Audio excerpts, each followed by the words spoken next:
안녕하세요. 한 주간 평안하셨습니까? 예, 어려운 시기 있지만 그래도 믿음 가운데 잘 견디시기를 간절히 바랍니다. 같이 기도하겠습니다. 우리를 사랑하시는 자비로우신 주님, 참으로 감사합니다. 하나님의 귀한 사랑을 우리 마음속에 심어주시고 예수님을 통해서 죄를 영원히 용서하시며 천국의 소망 가운데 살 수 있도록 오늘도 함께 하시고 지켜주시는 것을 감사합니다. 우리의 삶이 하나님의 말씀 앞에 반듯하게 세워지기를 원합니다. 어디에 어떠한 형편에 살든지 좌로나 우로나 치우치지 않게 하시고 또 신앙인으로서 살아감에 있어서 항상 하나님의 말씀을 마음속에 새기고 또 어디에 있든지 그리스도인이라고 하는 것을 기억하며 살 수 있도록 도와주시기를 원합니다. 오늘 말씀 가운데 함께한 우리 모든 형제 자매님들, 또 온라인으로 말씀을 듣는 모든 형제 자매님들, 그 마음에 합당한 대로 은혜로 채워주시고 혹여 육신적으로, 신앙적으로, 경제적으로 어려움을 겪는 분들이 있다면 함께 하셔서 위로해 주시고 그 어려움을 주님의 능력으로 극복할 수 있도록 도와주시기를 원합니다. 지금 이 시간에도 해외에서 수고하시는 많은 선교사님들, 또 함께하는 가족들과 동역자 형제자매님들을 기억해 주시고 전 세계에서 복음이 더욱 활발하게 전해지며 주님 오시기 전에 한 사람이라도 더 하나님의 사랑을 깨달을 수 있도록 도와주시기를 원합니다. 오늘 이 시간 더욱 우리와 함께 해주시고 각 사람 마음, 말씀 가운데 붙잡아 주시며 은혜가 되고 힘과 용기가 되고 각오하는 시간들이 될 수 있도록 축복해 주옵소서. 모든 시간 함께 해주시기를 원하면서 예수님의 이름으로 기도합니다. 아멘. 시편 62편 교독하겠습니다. 시편 62편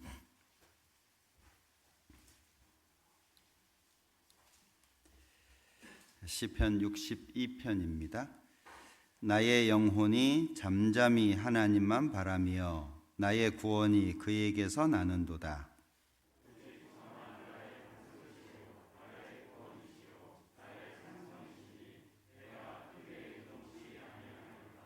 넘어지는 담과 흔들리는 울타리 같은 사람을 죽이려고 너희가 일제히 박격하기를 언제까지 하려느냐.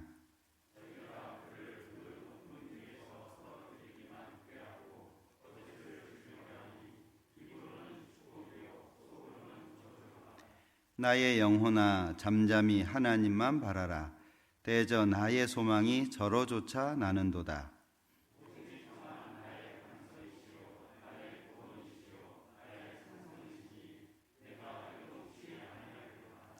나의 구원과 영광이 하나님께 있으며 내 힘의 반석과 피난처도 하나님께 있도다.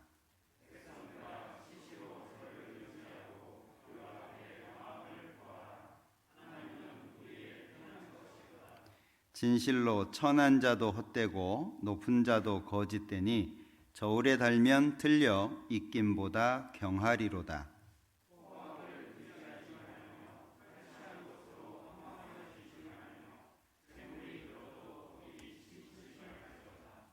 하나님이 한두 번 하신 말씀을 내가 들었나니 권능은 하나님께 속하였다 하셨도다.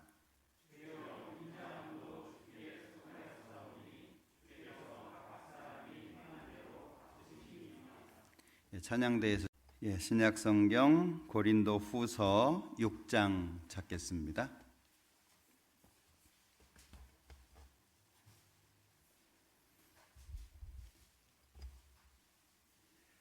고린도 후서 6장 14절부터입니다.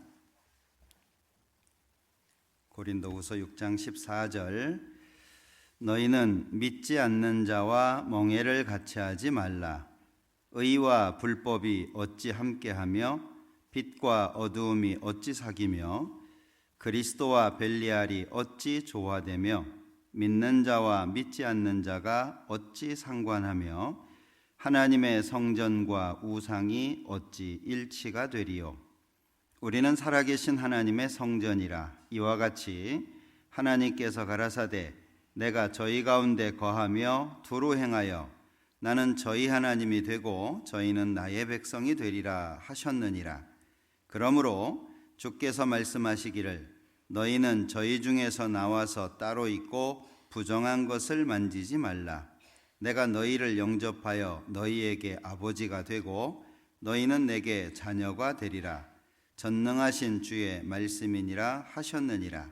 그런즉 사랑하는 자들아, 이 약속을 가진 우리가 하나님을 두려워하는 가운데서 거룩함을 온전히 이루어 육과 영의 온갖 더러운 것에서 자신을 깨끗게 하자. 거기까지입니다. 지금 전 세계가 코로나 때문에 많이 힘든 것은 아마 우리가 익히 경험하고 있는 것이기 때문에 다들 공감하실 겁니다. 특히 인도 같은 나라는 어제 보니까 하루에 40만 이상의 확진자가 나왔다고 하더라고요. 그런 거에 비해서 우리나라는 그래도 그나마 안전한 나라라고 생각이 됩니다. 많은 분들의 수고와 헌신, 그리고 국민들이 또 정부 지침에 잘 따라주는 여러 가지 때문이라고 생각이 됩니다.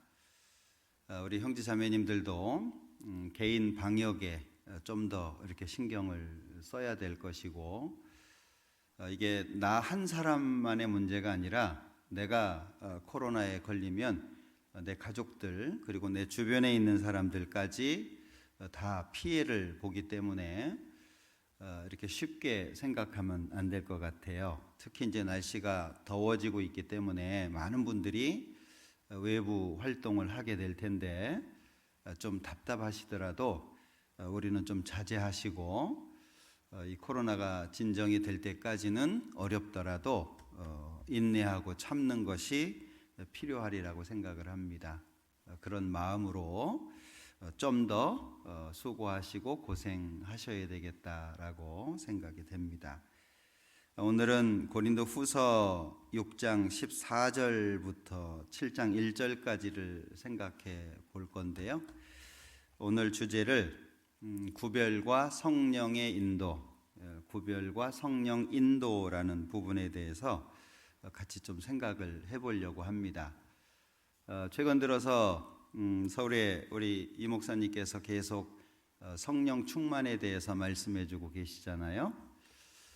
그걸 생각하고 준비한 것은 아닌데 이 요한계시록에 보면 마지막 시대의 교회의 모습 중에 제일 마지막에 등장하는 것이 라오디게아 교회잖아요. 이 아시아의 7교회는 옛날 그 터키, 지금 현재 터키죠. 소아시아 쪽에 있었던 그 7개의 교회인데 이 라오디게아 교회 그 위쪽으로 히에라볼리라고 하는 지역이 있어요. 거기에서 이제 온천이 나오는데 이게 노천으로 흐르는 온천입니다. 이것이 이제 흘러 라오디게아까지 오면 실제 물이 미지근해요.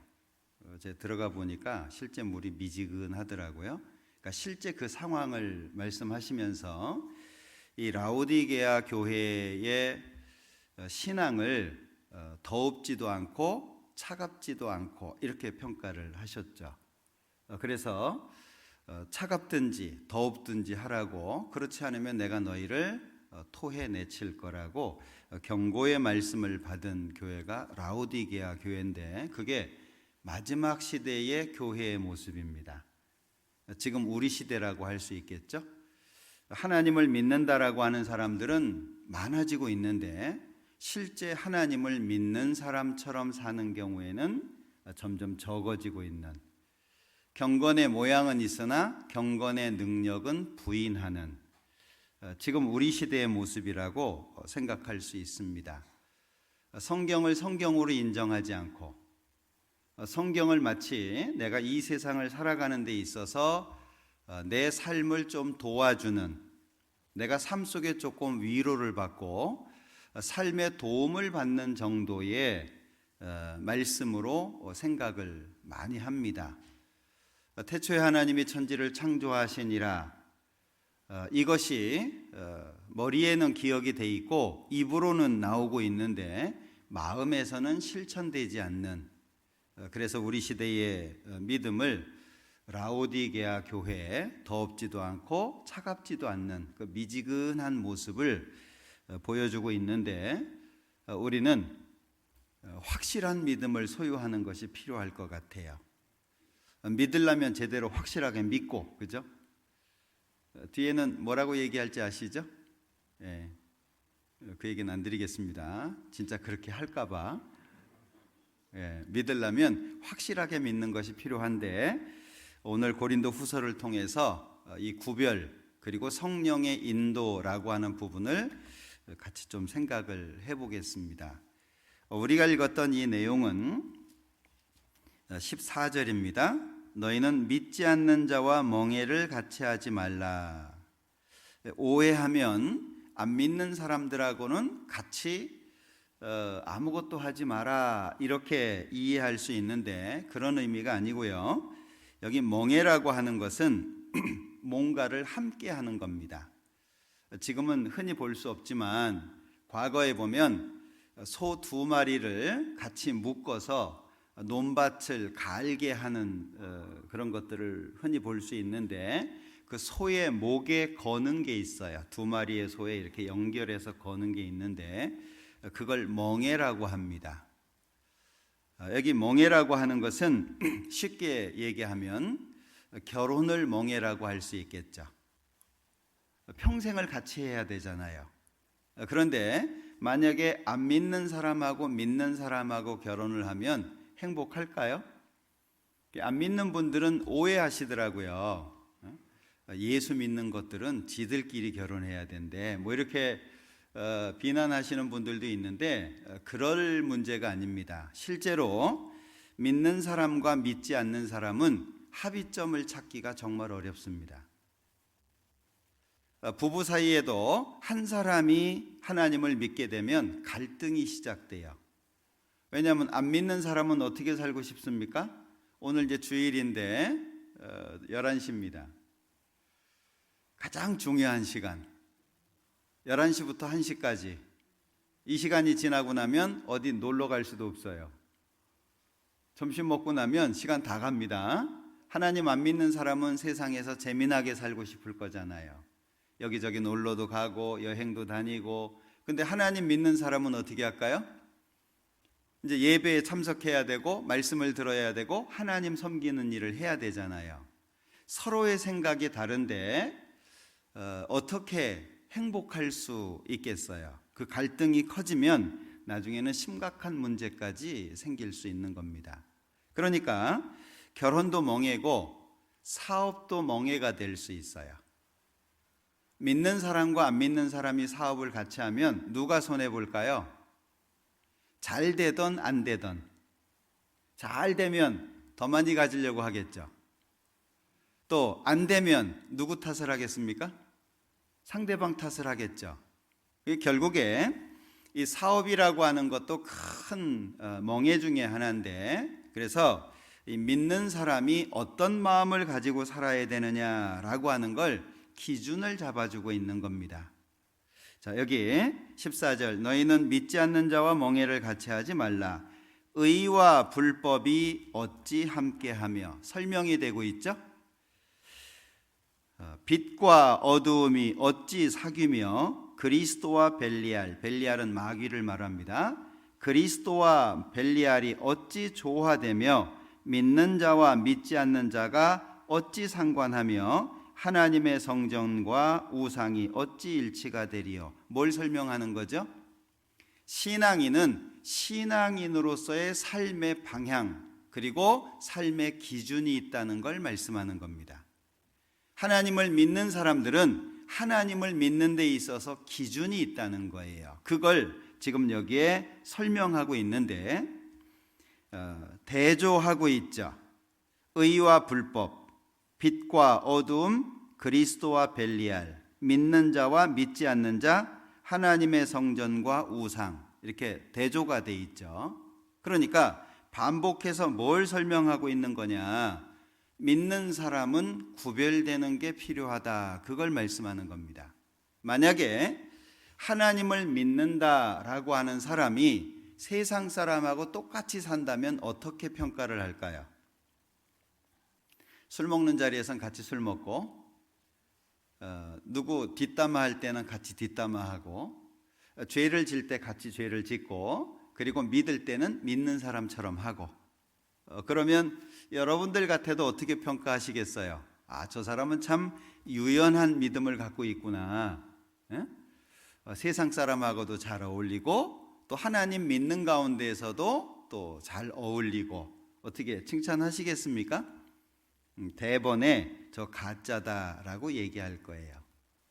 앞에서는 좋게 얘기할 수 있겠죠. 야, 너처럼 믿으니까 정말 좋아.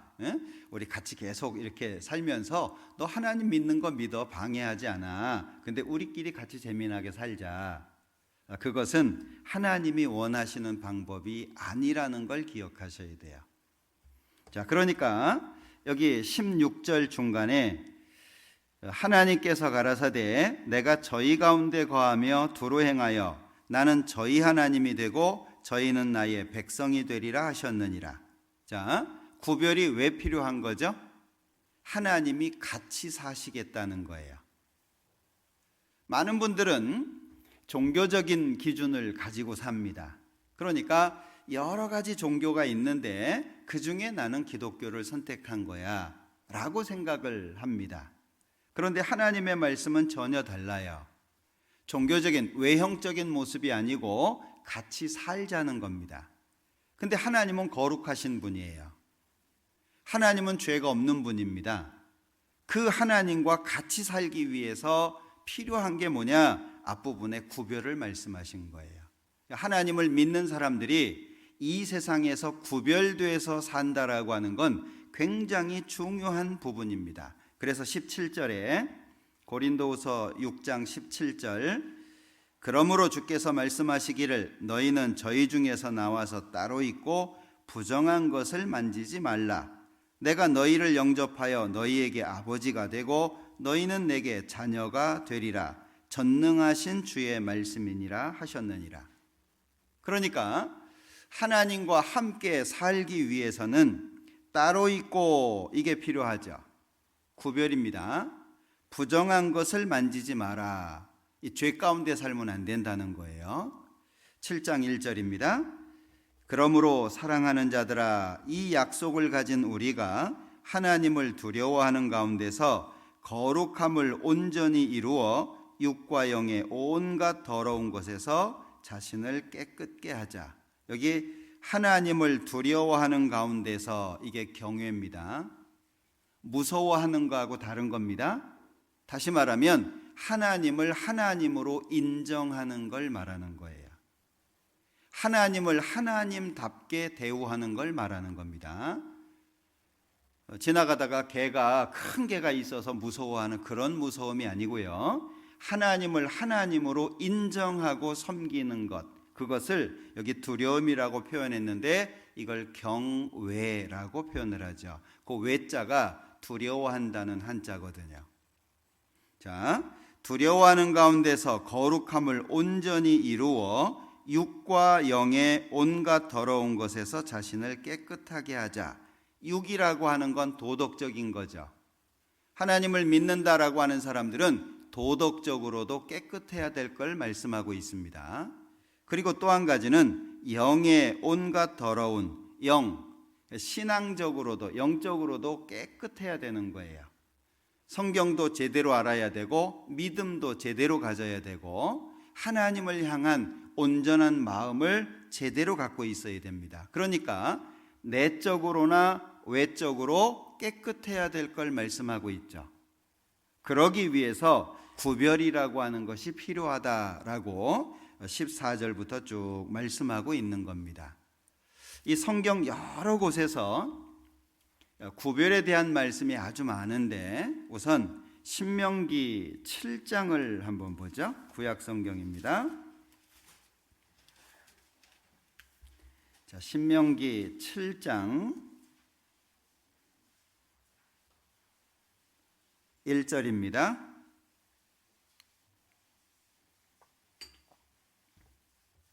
신명기 7장 1절.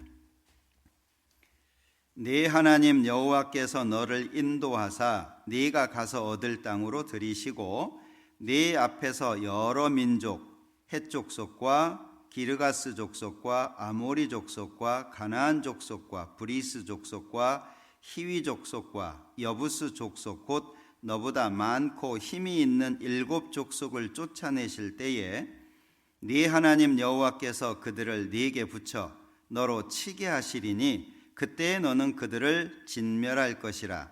그들과 무슨 언약도 말 것이요 그들을 불쌍히 여기지도 말 것이며 또 그들과 혼인하지 말지니 네 딸을 그 아들에게 주지 말 것이요 그 딸로 네 며느리를 삼지 말 것은 그가 네 아들을 유혹하여 그로 여호와를 떠나고 다른 신들을 섬기게 하므로 여호와께서 너희에게 진노하사 갑자기 너희를 멸하실 것임이니라.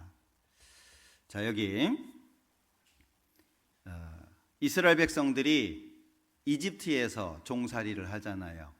430년간의 생활을 마치고 모세를 따라서 이제 애굽에 10가지 재앙을 내린 뒤에 모세를 따라 나오게 됩니다. 그리고 홍해를 건너게 되죠.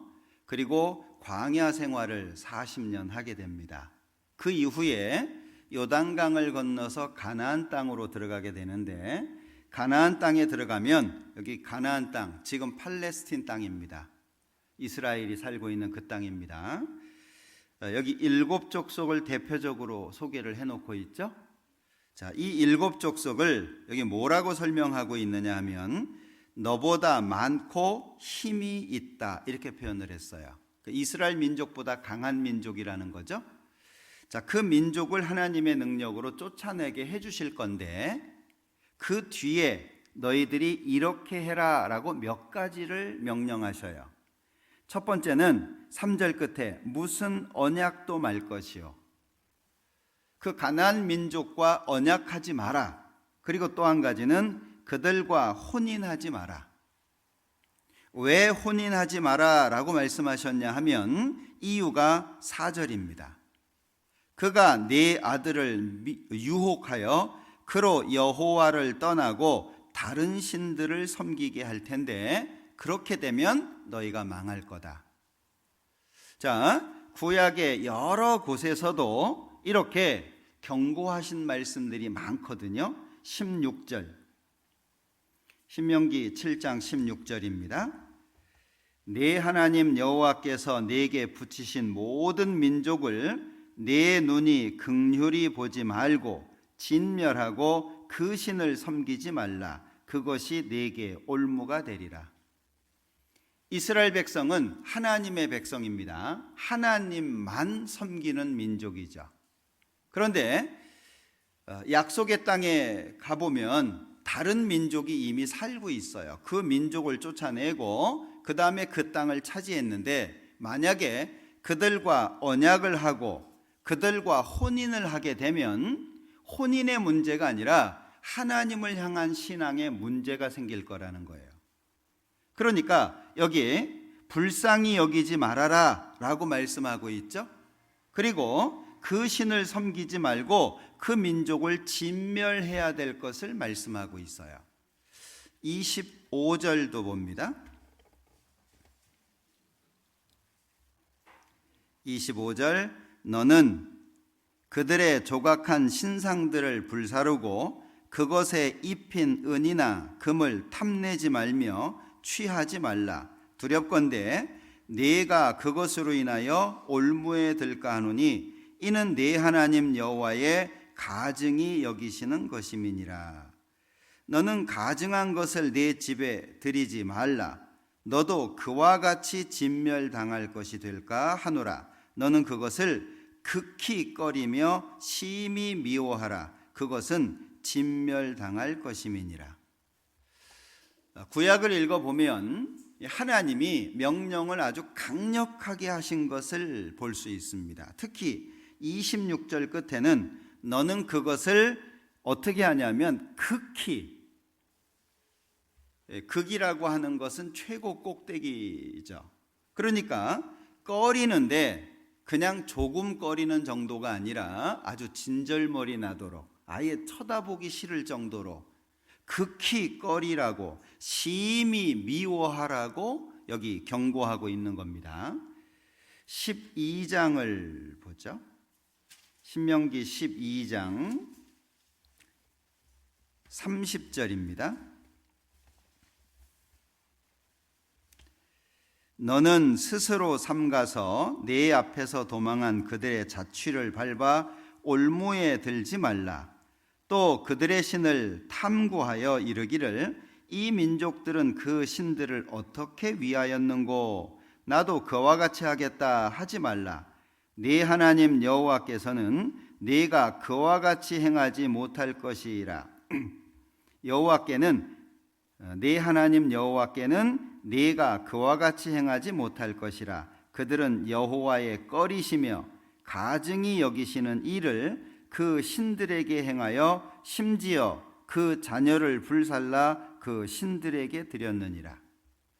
여러분들 역사를 따져보면, 거슬러 올라가 보면 인신제사가 꽤 많았다는 거 아시죠?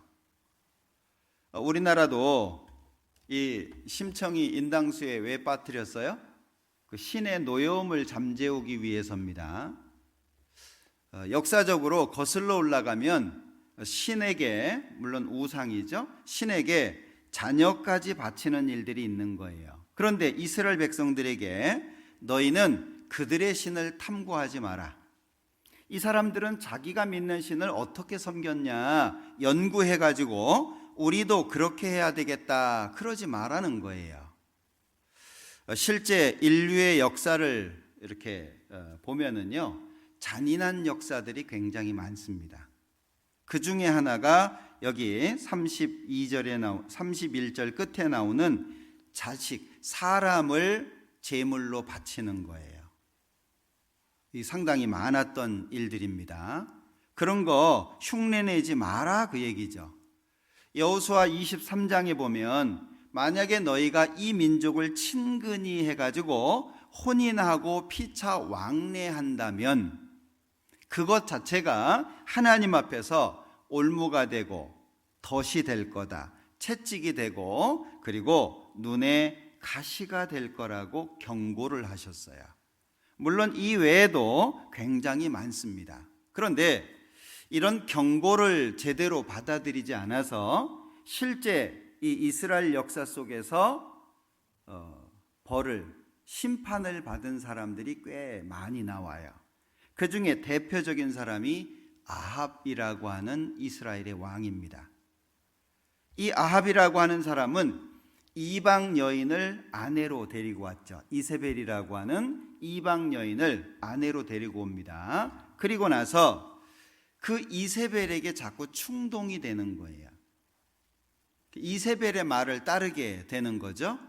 그러므로 말미암아서 우상을 섬길 뿐 아니라 하나님 앞에 심히 가증하게 행했다라고 말씀하고 있는데, 그 결과가 뭐냐면 아합 왕과 이세벨만 우상 숭배를 하는 게 아니에요. 그것으로 인해서 이스라엘 백성들까지 닮아가는 겁니다. 그걸 죄얼이라고 표현을 해요. 한 사람이 잘못함으로 말미암아 그 영향을 옆에까지 끼친다는 거죠. 우리 나는 커서 아버지처럼 안 살 거야, 엄마처럼 안 살 거야, 그런 얘기들 해보셨어요? 근데 어느덧 살아가는 모습 보면 부모님하고 똑같은 거 느끼죠. 보고 배운 게 그거예요. 그래서 어린 시절부터 하나님을 가르친다는 건 굉장히 중요한 문제입니다. 이 세상은 인본주의가 바탕이 돼 있잖아요. 하나님 없다, 그 생각 위에 교육이 시작된 거예요. 그러니까 학교에 가면 진화론도 배우게 되고 하나님 없다는 생각 속에서 세상 지식을 배워요. 그러면 무엇을 위해서 살겠어요? 이 세상을 위해서 살 수밖에 없는 거예요. 죽으면 끝이야. 그러니까 이 세상에서 어떻게든 잘 먹고 잘 살아야 되는 거예요. 그 결과가 어떻게 되든가요? 잘 봐보셔요. 어린 시절부터 하나님을 배우는 게 굉장히 중요한데 왜 그러냐면 사람은 항상 자신을 제어해 줄 수 있는 대상이 필요합니다. 부모님이 왜 회초리도 들고 왜 엄격하게 할 때도 있죠? 안 되는 건 안 되는 거예요. 요즘에는 교육이 무너진 시대입니다. 그러니까 선생님까지 때리는 시대잖아요. 아들을 군대 보내놓고 부모님이 군대 상관한테 전화를 해요. 우리 애는 약하니까 훈련시키지 말라고. 참 희한한 시대죠. 근데 그것이 주류를 이루어요. 생각들이 그렇게 바뀌어가는 거죠. 어느 한 사람의 문제가 아니라고 하는 거예요. 자, 아이에게 이거는 안 되는 거야, 그걸 정확하게 가르쳐주고 계시나요? 짐승도 훈련시키는 걸 보니까는요 아주 엄격하게 합니다. 자, 말을 안 들어요. 그러면요 목줄을 채워놓고 마음대로 하려고 하잖아요. 그러면 사정없이 목줄을 잡아 채더라고요. 야, 저러다가 목뼈 부러지겠다 그럴 정도로. 그래 놓고 명령을 해요. 안 돼. 그거 몇 차례 하잖아요. 그러면 목줄을 잡아다니지 않아도 안 돼. 그러면 걔가 말을 들어요. 사람도 마찬가지입니다. 어린아이에게는 미련한 것이 얽혔으나 징계하는 채찍이 이를 멀리 쫓아내느니라. 하나님을 믿는다는 것은 교회만 왔다 갔다 하는 것이 아니라 일상 삶, 내 삶 자체가 정상으로 돌아가는 걸 말하는 거예요. 모든 것이 정상적이 되는 걸 말하는 겁니다. 이걸 종교적으로 생각하면 문제가 심각해지는 거예요. 자, 아합과 이세벨이 우상 숭배하죠. 그 결과가 열왕기상 18장에 잘 나타나 있습니다. 열왕기상 18장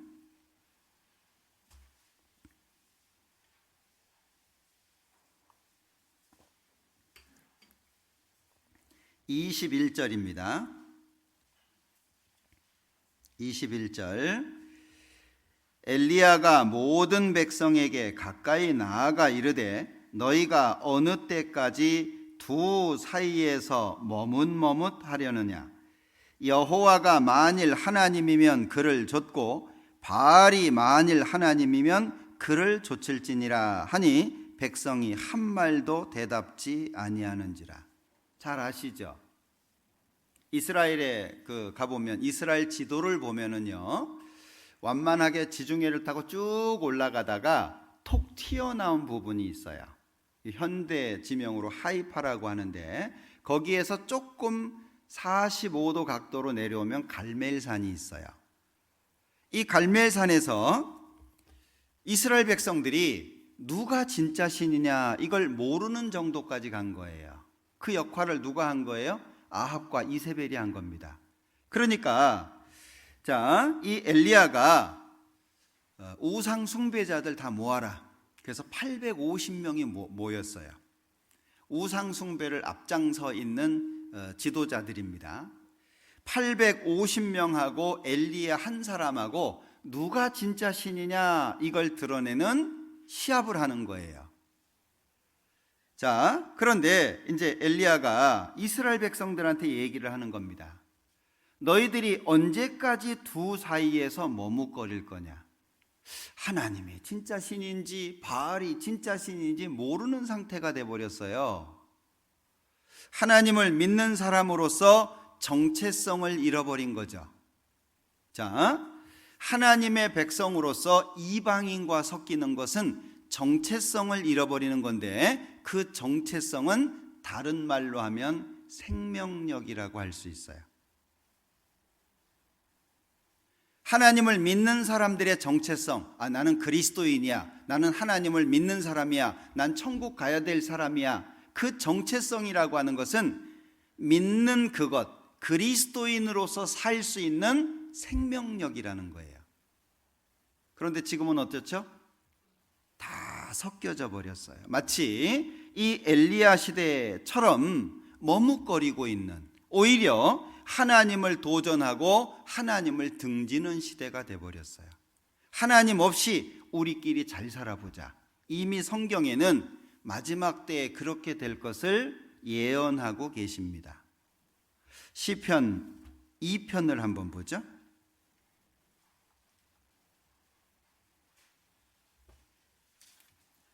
시편 2편 1절입니다. 어찌하여 열방이 분노하며 민족들이 허사를 경영하는고, 세상의 군왕들이 나서며 관원들이 서로 꾀하여 여호와와 그 기름받은 자를 대적하며 우리가 그 맨 것을 끊고 그 결박을 벗어버리자 하도다. 하나님께서 정해놓으신 질서와 규칙까지 깨버리는 거예요. 여러분들, 지금 우리 시대는 어떤 나라는 제3의 성을 인정하는 나라가 있습니다.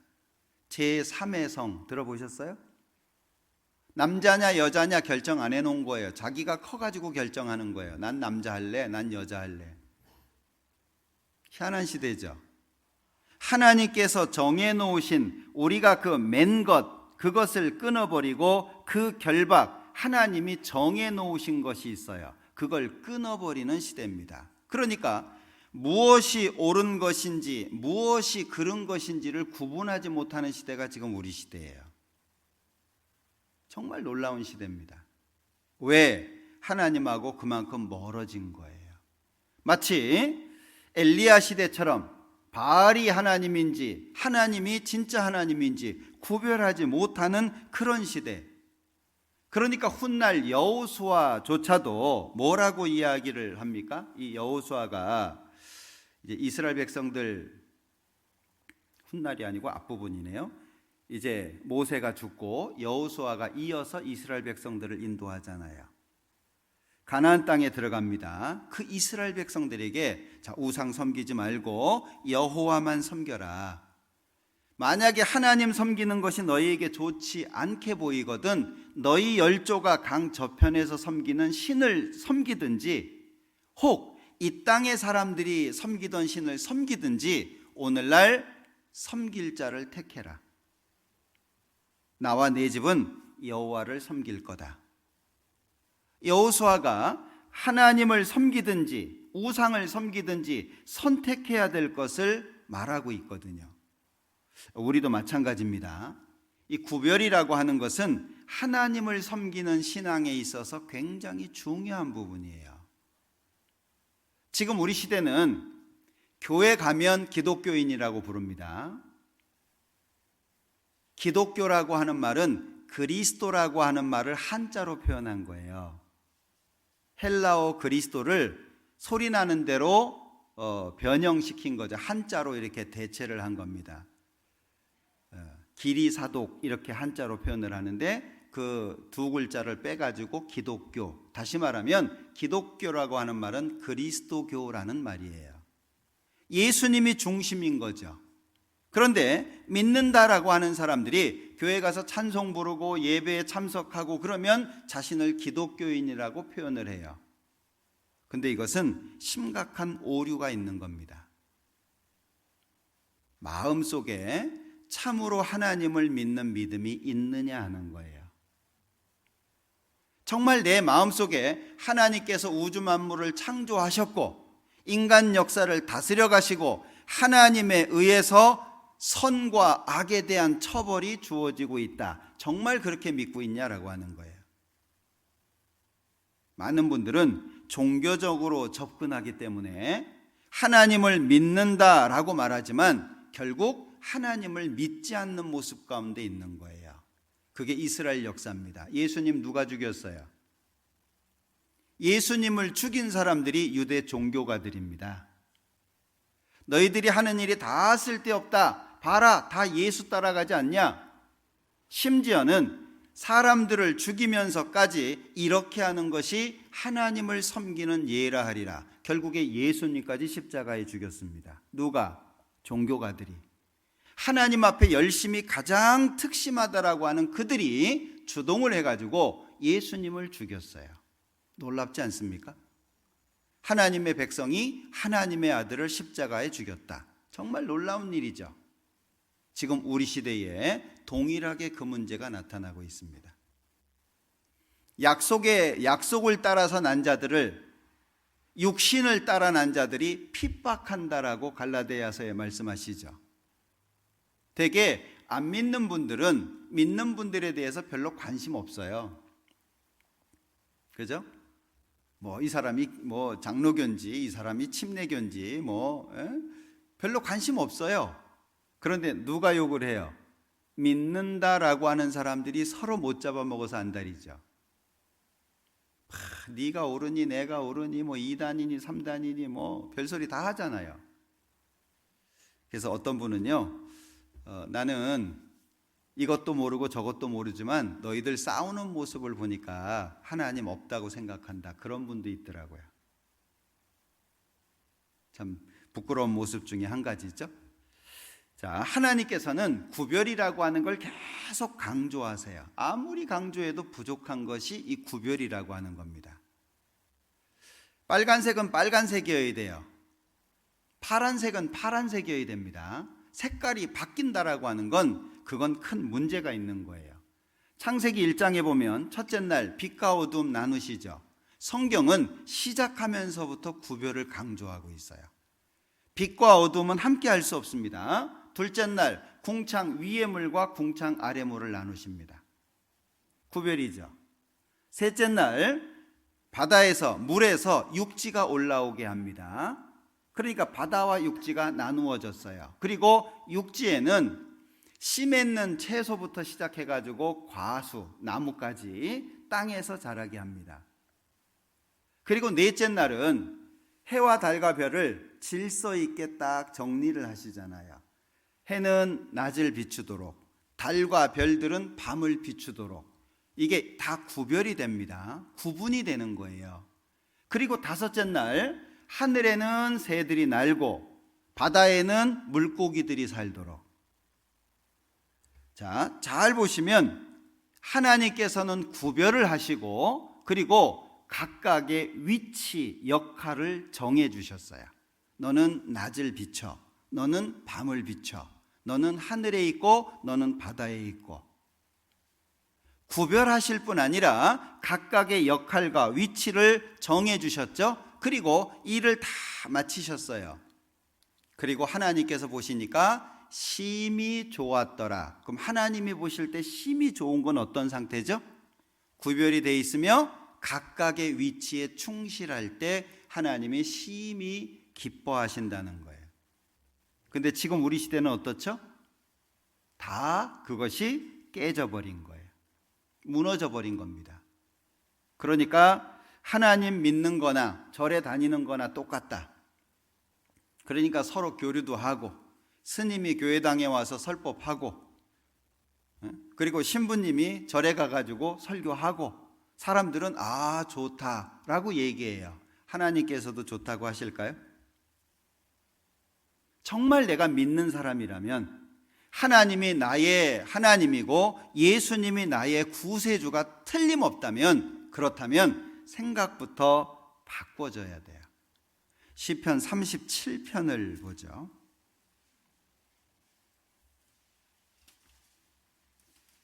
시편 37편 23절입니다. 여호와께서 사람의 걸음을 정하시고 그 길을 기뻐하시나니.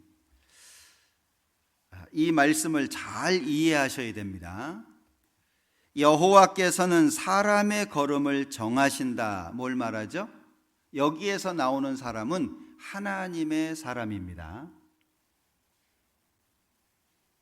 일반적인 사람을 얘기하는 것이 아니고요, 하나님을 믿은 사람을 말하는 거예요. 그러면 하나님을 믿은 그 사람에게는 길이 정해져 있다는 거죠. 믿는 사람으로서의 길을 정해 놓으시고 그대로 따라가면 하나님께서 기뻐하신다는 거예요. 제가 이 말씀을 보다가 시편 94편에 보면은요, 판단이 의로 돌아가리니 마음이 정직한 자가 다 좋으리로다, 이런 말씀이 있는데, 하나님은 의로운 분이죠. 그래서 사필귀정이라고 하는 말을 안 믿는 사람들도 하는 거예요.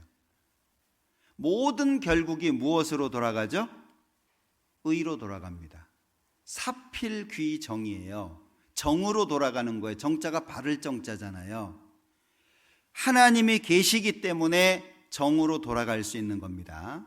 판단이 의로 돌아가리니 모든 것은 결국에 의로 판단되도록 돼 있는 거예요. 자, 예수님도 그렇고 우리도 마찬가지입니다. 자, 여기 여호와께서 사람의 걸음을 정하시고 그 길을 기뻐하신다 그랬는데, 이 길을 순종하신 분이 예수님이에요. 이 길을, 히브리서 5장을 보죠.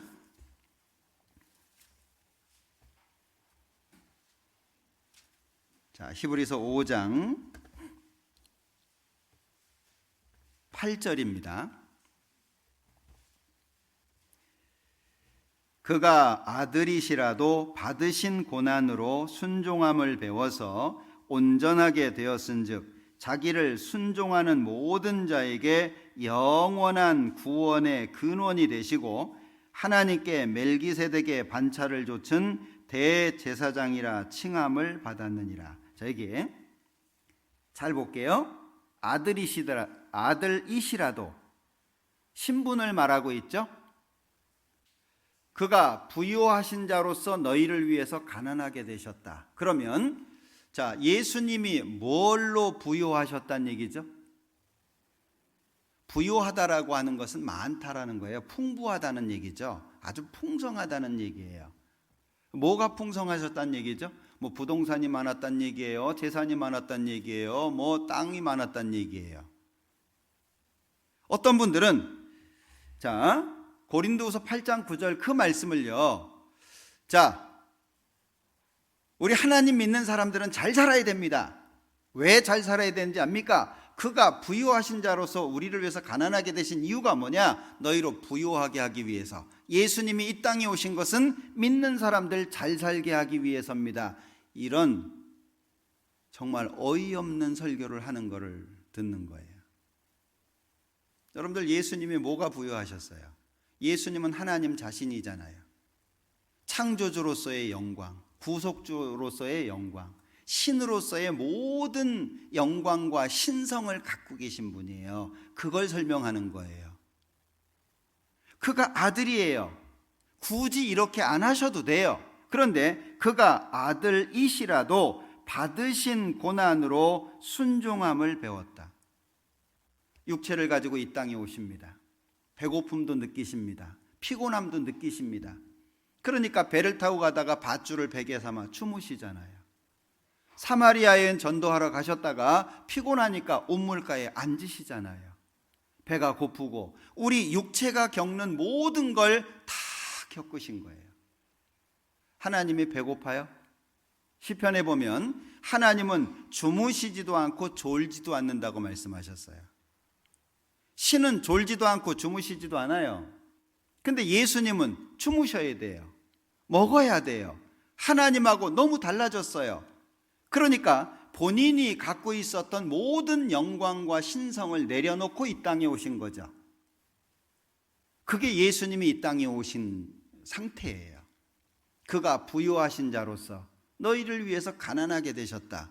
모든 영광과 신성을 다 내려놓고 이 죄악된 연약한 육체를 입고 이 땅에 오신 거예요. 그 예수님이 고난을 통해서 순종함을 배웠고 온전하게 되었다. 그러면 온전하게 되기 위해서는 우리도 뭐가 필요하죠? 고난으로 말미암아 순종함을 배우는 게 필요하다는 거예요. 신앙생활은 고상한 게 아닙니다.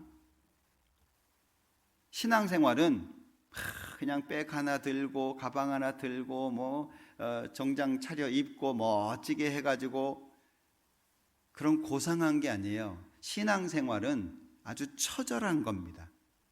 세상과의 싸움, 자기와의 싸움, 처절한 것이 신앙생활이라고 이야기할 수 있어요. 시편 85장을 보죠.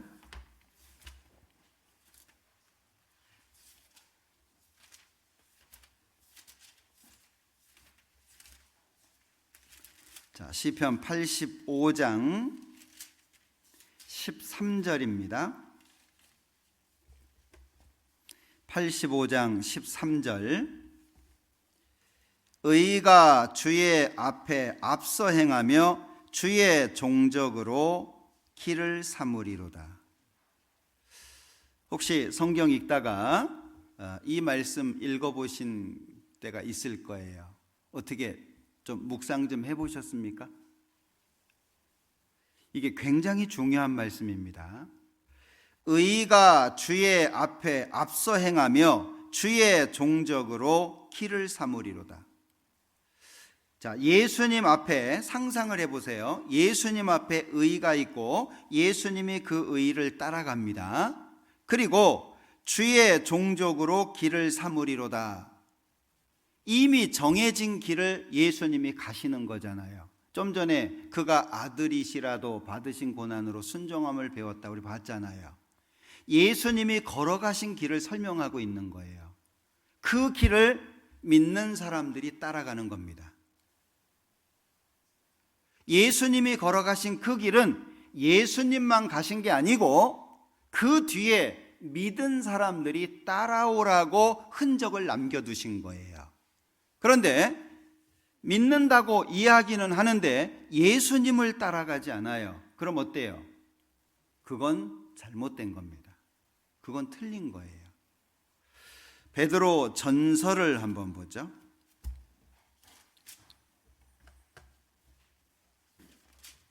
자, 베드로 전서 4장 13절입니다. 오직 너희가 그리스도의 고난에 참여하는 것으로 즐거워하라. 참 싫은 거죠. 이렇게 하기 싫잖아요. 예수 믿으면 만사 형통이라고 하고 예수 믿으면 좋다고 하는데 근데 실제 성경은 그렇게 가르치지 않습니다. 왜 그렇죠? 안 믿는 사람들은 이 세상이 전부입니다. 그러나 믿는 사람들은 이 세상은 나그네 길입니다. 이 세상이 전부가 아니고 하나님이 약속하신 영원한 천국이 진짜입니다. 그러니까 이 세상은 나그네 길일 수밖에 없는 거예요. 여러분들 여행 다니시면서 호텔 한번 들어가면 좋죠. 아침 되면 어떻게 해요? 짐 싸고 나오잖아요. 제가 외국에 이렇게 다녀보면은요, 제일 힘든 게 뭐냐면 짐 싸고 이동하는 거예요. 어떤 경우에는 여기에서 하루 자고 또 짐 싸고 또 이동해가지고 또 짐 풀고 또 짐 싸고, 그런데 여행할 때에는 그게 아무런 문제가 안 돼요. 당연한 거니까. 근데 집에서 그렇게 하셔요? 집에서 저녁에 들어가가지고 짐 다 풀어놓고 아침에 짐 다 싸고 이러지 않잖아요. 이 세상 안 믿는 사람들은 이 세상이 전부니까 생각이 틀릴 수밖에 없어요. 그런데 믿는 사람들은 이 세상은 거쳐가는 곳이에요. 나그네 길이죠. 나의 집은 저 하늘 저 너머 있어요. 그러면 믿는 사람의 삶의 방향, 목표, 바라보는 곳이 어디죠? 이 세상이 아니고 영원한 천국입니다. 그래서 삶이 달라질 수밖에 없는 거예요. 참된 믿음을 갖지 않은 사람은 그게 불가능하게 돼 있어요. 이 세상이 훨씬 더 좋은데 천국이야 뭐 가봐야 알겠고 뭐 있다고 하는데 뭐 누가 봤냐. 이 세상이 전부라고 생각하니까 영원한 세상을 바라보는 게 안 되는 거예요. 천국은 뭐 가면 좋고 어쨌든 이 땅에 사니까 이 땅에서 잘 먹고 잘 사는 게 최고 아니냐. 그게 하나님이 주신 축복이지. 심지어 어떤 사람은 너 하나님 믿는다면서 왜 이렇게 못 살아? 여러분들 하나님 믿으면 다 잘 살아요? 그러면 하나님 안 믿는 사람들이 잘 사는 건 뭐예요? 이해되십니까? 하나님이 꼭 건강을 주시고 돈을 주시고 이 세상에서 안락함을 주시고 그렇지 않습니다. 일락을 좋아하는 자는 살았으나 죽었다고 말씀하고 있어요. 하나님을 믿는 사람들은 이 땅을 위해서 사는 게 아니에요. 영원한 천국을 바라보면서 이 땅을 사는 거예요. 그러니까 이 땅을 살아갈 때 하나님의 백성이라고 하는 것이 가슴에 박혀 있는 거예요. 그래야 삶이 달라질 수 있는 거죠. 그러니까 자, 베드로전서 2장 한번 보죠. 21절. 2장 21절. 이를 위하여 너희가 부르심을 입었으니 그리스도도 너희를 위하여 고난을 받으사 너희에게 본을 끼쳐 그 자취를 따라오게 하려 하셨느니라. 예수님이 먼저 그렇게 걸어가신 이유가 뭡니까? 우리 보고 따라오라는 거예요. 그러면 예수님이 어떻게 사셨어요? 태어나신 장소가 어디입니까? 짐승 먹이통이에요. 구유에서 태어나셨어요. 태어날 때 사관이 없었더라. 그래가지고 태어날 때 계실 집도 없었어요. 여관도 없었다 그 얘기예요. 그래서 짐승들이 있는 그곳에서 구유에 누우셨습니다. 가정도 빌렸습니다. 자기 것이라고 하는 건 십자가밖에 없어요. 그리고 결국에 세상 모든 사람들의 죄를 위해서 십자가에서 죽으시죠. 그리고 다 이루었다 하시고 가셨어요. 그게 예수님의 삶이에요. 우리 보고 그 길 따라오라는 거예요.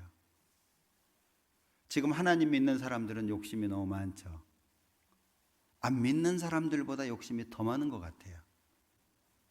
자녀들 결혼시킬 때도 보면은요, 조건 다 따지고 하나님도 믿어야 돼. 남들보다 조건이 더 많아요. 예?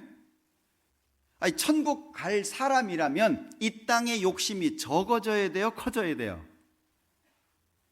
믿는다라고 하는 사람들 보면은요, 욕심이 얼마나 많은지 자기 거 절대 놓지 않습니다. 악착같이 안 뺏기려고, 조금도 손해보지 않으려고. 그래가지고는 예수님이 걸어가는 길을 따라갈 수가 없어요. 이사야 58장에 보면 한번 찾아볼까요? 이사야서 58장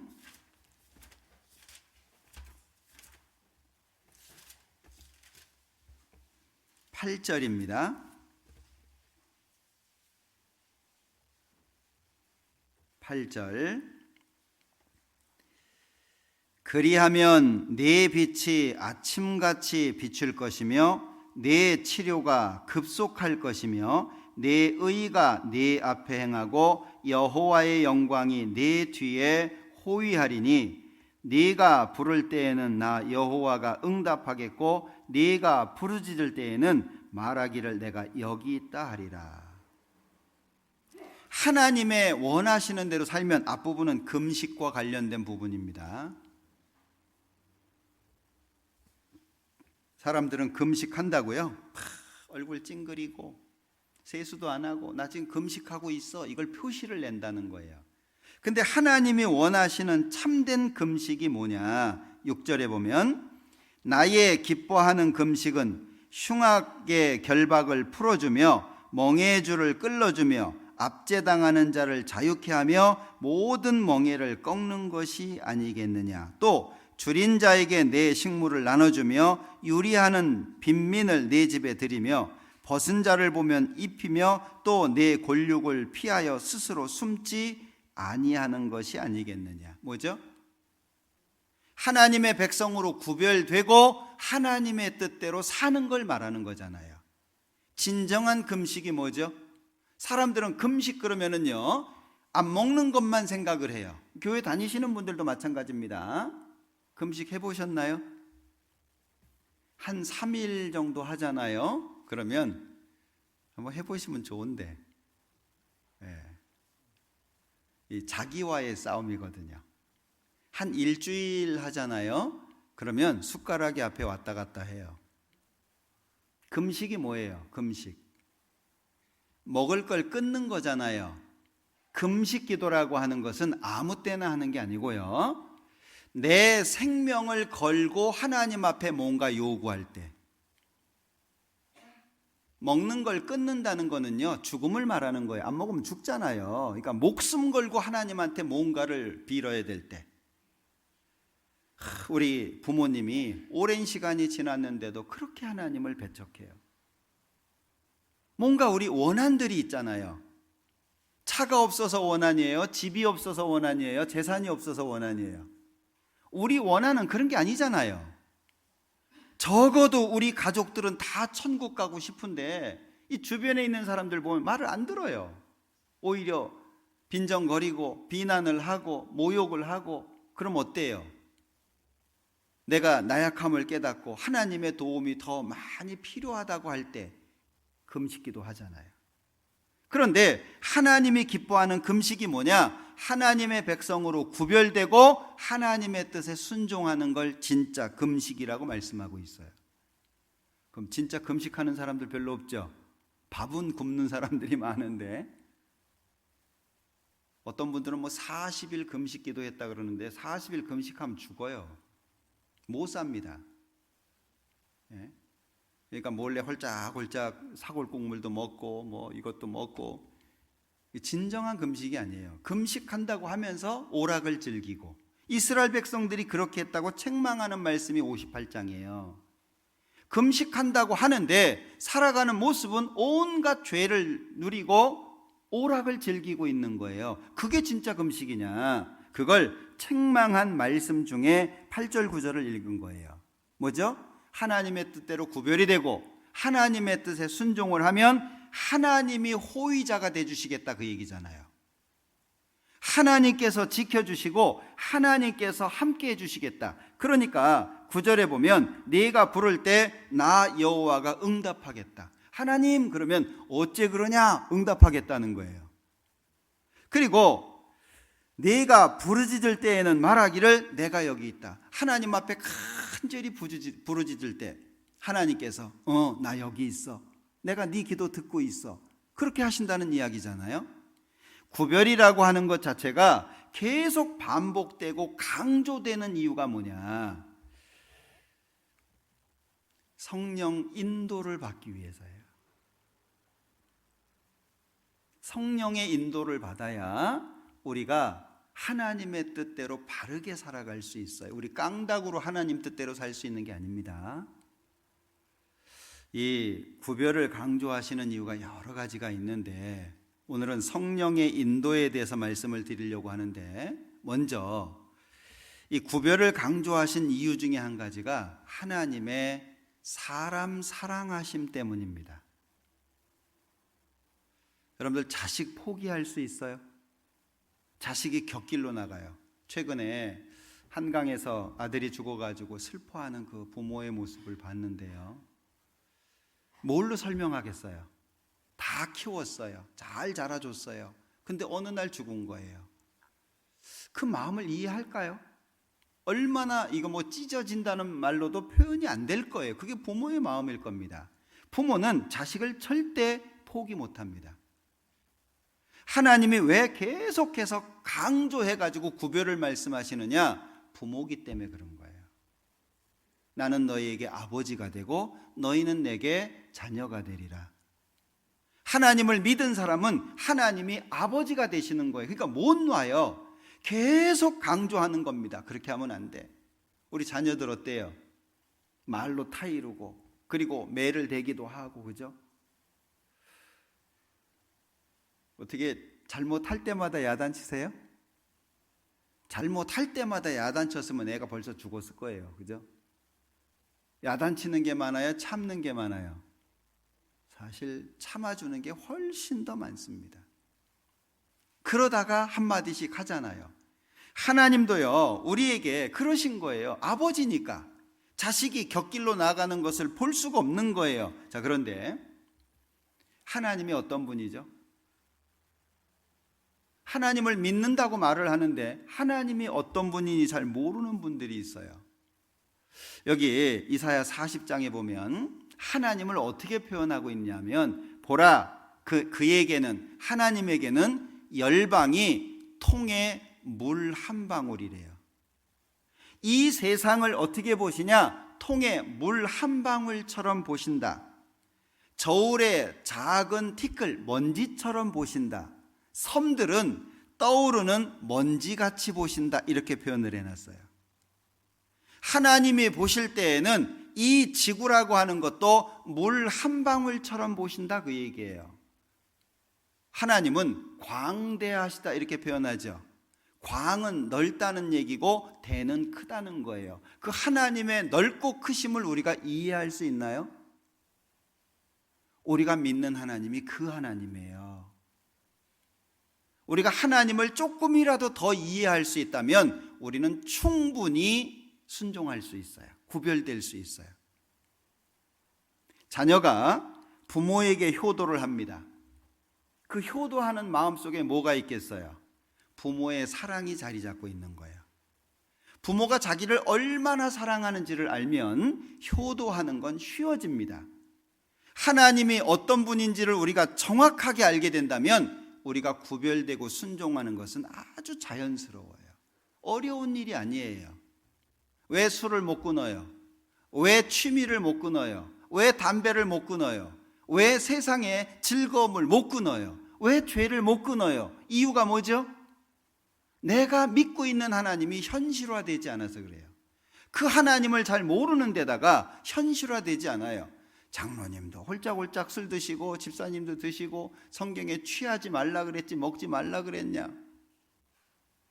여러분들, 제가 여기 물 갖다 주셨는데 소주를 갖다 주셨다면 이거 제가 마시면서 설교하면 여기 앉아 계실 분 얼마나 될까요? 시간이 뒤로 갈수록 제 혀는 꼬일 텐데, 예? 술을 먹을수록. 그럼 설교 계속 들으시겠어요? 아마 안 들으시겠죠. 순종하라 그랬잖아요. 순종하라 그래. 이러면 여기 앉아 계시겠어요? 구별이라고 하는 게 그래서 중요하다는 거예요. 우리가 정체성, 생명력이죠. 심지어 시편 29장에 보면 여호와의 소리라고 하는 것이 반복돼요. 그게 천둥번개입니다. 여호와의 소리가 백향목을 꺾어 부순다. 여호와의 소리가 이 사슴으로, 암사슴으로 낙태하게 한다. 여러분들, 천둥번개 가까이에서 치면요 진짜 무섭습니다. 이 여호와의 소리, 하나님의 작품이잖아요. 우리가 믿는 하나님은 나 같은 존재가 아니에요.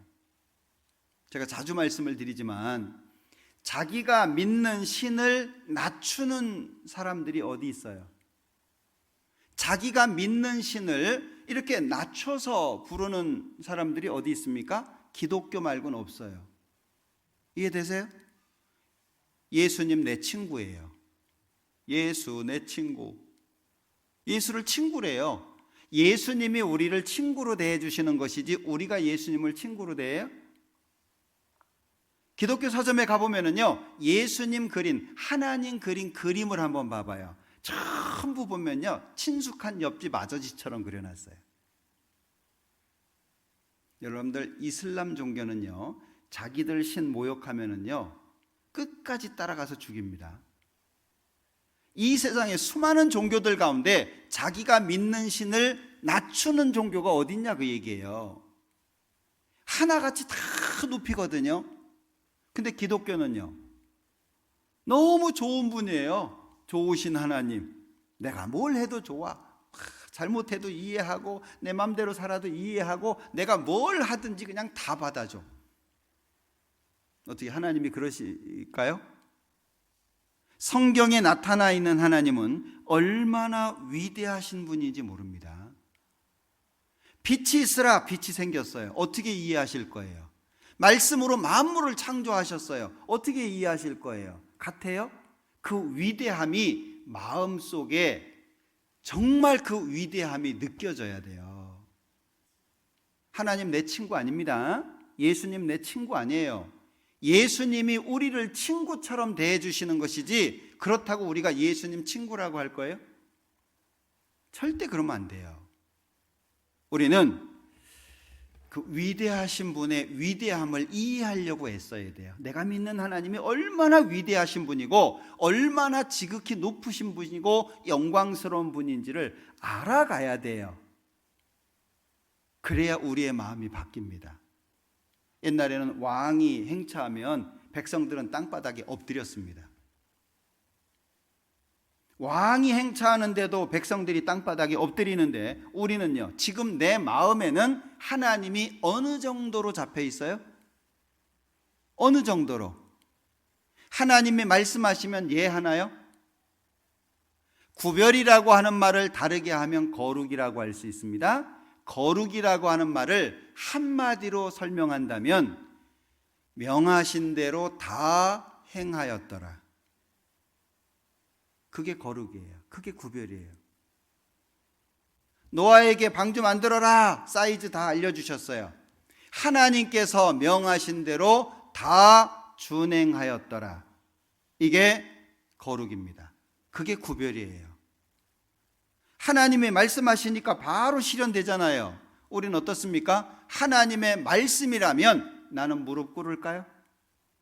하나님의 말씀이라면 내가 제일 싫어하는 것조차까지 순종할 수 있을까요? 하나님께서 아브라함에게 독자 이삭을 모리아산에서 바치라고 말씀을 하셨는데 만약에 나에게 그렇게 요구하신다면 순종할까요? 하나님을 믿는 믿음은 간단한 문제가 아닙니다. 그냥 교회 왔다 갔다 하고 헌금 좀 하고 찬양하고 예배에 참석하고 그렇게 됐다고 해서 끝날 문제가 아니에요. 성경에 어느 정도까지 말씀해 놓으셨냐면 베드로 후서 1장입니다.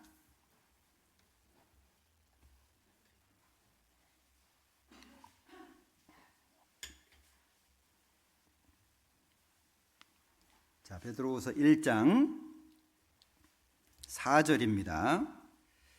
이로써 그 보배롭고 지극히 큰 약속을 우리에게 주사 이 약속으로 말미암아 너희로 정욕을 인하여 세상에서 썩어질 것을 피하여 신의 성품에 참여하는 자가 되게 하려 하셨으니. 하나님이 원하시는 기준이 어디죠? 겨우 예수 믿는 건가요? 겨우 예수 믿고 세상 사람들, 안 믿는 사람들보다 조금 나은 정도를 원하시나요? 하나님이 원하시는 것은 신의 성품에 참여하는 거예요. 다른 거예요. 예수님이 살아가신 그 길이 믿는 사람들이 걸어가야 될 길이에요. 마태복음 26장에 보면 예수님 얼굴에 침 뱉었습니다. 뺨을 때렸어요. 주먹으로 쳤습니다. 그럼에도 불구하고 예수님은 잠잠하셨어요. 그게 우리 길이에요. 쉬워요? 참 어렵죠. 운전하고 가다가 누가 앞에서 얼쩡거리기만 해도 막 화가 나고 그냥 속이 뒤집어지는데 어떻게 예수님 닮을 거예요? 작정하고 배우지 않으면요 그리스도의 인격을 못 배웁니다. 내 마음속에 작정을 하는 거예요. 내가 남은 생에 정말 나를 위해서 죽으신 예수님을 위해 살아야 되겠다. 내가 배워야 되겠다. 마음속에 각오하지 않으면요 이거 쉽지 않아요. 우리가 믿는 하나님은 빛 가운데 계신 분입니다. 어둠이 조금도 없습니다. 그러니까 하나님 믿는 사람들, 구원받은 사람들에게 뭐라고 말해요? 빛의 자녀들처럼 살으라고 얘기하잖아요. 하나님이 빛에 계시니까 우리도 빛 가운데 거해야 되지 않겠습니까? 그러려면 내가 하나님의 말씀을 통해서 나를 어떻게 다듬어 갈 것인지가 굉장히 중요한 거예요. 교회 나와주시는 거 감사하죠. 찬송 듣는 거 감사하죠. 하나님 믿는 거 계속 이어가는 거 감사하죠. 근데 하나님이 원하는 건 그 정도가 아니라는 거예요. 여러분들 예수님의 피가 얼마일까요? 보혈이라고 그러잖아요. 그리스도의 보배로운 피로 한 것이다. 그래서 보배로운 피, 보혈이라 그러는데 예수님의 피가 얼마일까요? 값을 매길 수 없겠죠. 그래서 거저 주시는 거예요. 싸구려라서 거저 주시는 게 아니고요. 사람들은 예수님이 십자가에서 피 흘렸다는 걸요, 너무 그냥 안일하게 바라봐요. 예? 자기하고 아무런 상관도 없어요. 심지어 어떤 분은요, 뭐 저거 믿으면 천국 간다면서. 그 예수님의 피가 왜 흘려졌는지, 예수님이 나를 향하는 마음이 어떤 마음인지, 얼마나 사랑하셨기에 대신 죽어주셨는지, 이런 거는요 상관이 없어요. 여러분들 예수님의 피가 값을 매길 수 없기 때문에 거저 주신 거예요.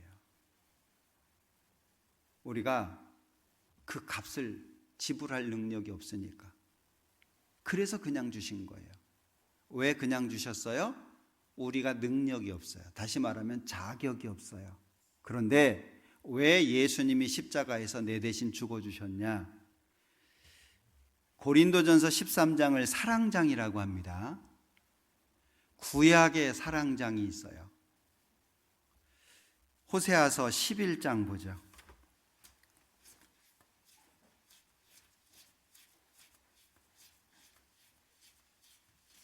구약 성경 호세아서 11장 8절입니다. 에브라임이여 내가 어찌 너를 놓겠으며 이스라엘이여 내가 어찌 너를 버리겠느냐? 내가 어찌 너를 아드마같이 놓겠느냐? 어찌 너를 스보임같이 두겠느냐? 내 마음이 내 속에서 돌아서 나의 긍휼이 온전히 불붙듯 하도다. 이스라엘을 향한 하나님의 마음이죠. 이걸 신약과 연결을 하면 하나님 믿은 사람, 구원받은 사람을 향한 하나님의 마음입니다. 자, 소돔과 고모라가 죄 때문에 심판을 받아서 망했잖아요. 근데 소돔과 고모라뿐 아니라 여기 두 성읍이 나오죠. 아드마, 스보임, 네 성읍이 망한 거예요.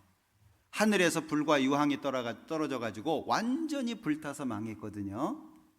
자, 에브라임이여 내가 어찌 너를 놓겠느냐? 이스라엘이여 내가 어찌 너를 버리겠느냐? 어찌의 주의에서 한번 봐봐요. 자, 이스라엘은 계속해서 하나님을 도전하고 배반을 했습니다. 사사기 한번 읽어보세요. 사사기를 읽어보면 계속 반복되는 게 뭐예요? 죄짓고 심판받고 잘못했다고 비니까 용서해줘요. 평화가 오죠? 평화가 오니까 또 죄져요. 그게 반복되는 게 사사기예요. 여기 잡으시고 사사기 10장을 한번 보죠.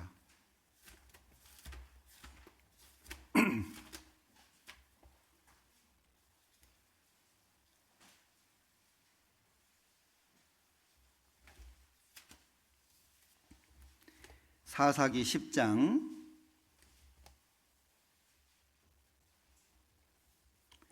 12절입니다. 11절부터 보죠. 여호와께서 이스라엘 자손에게 이르시되 내가 애굽 사람과 아모리 사람과 암몬 자손과 블레셋 사람에게서 너희를 구원하지 아니하였느냐?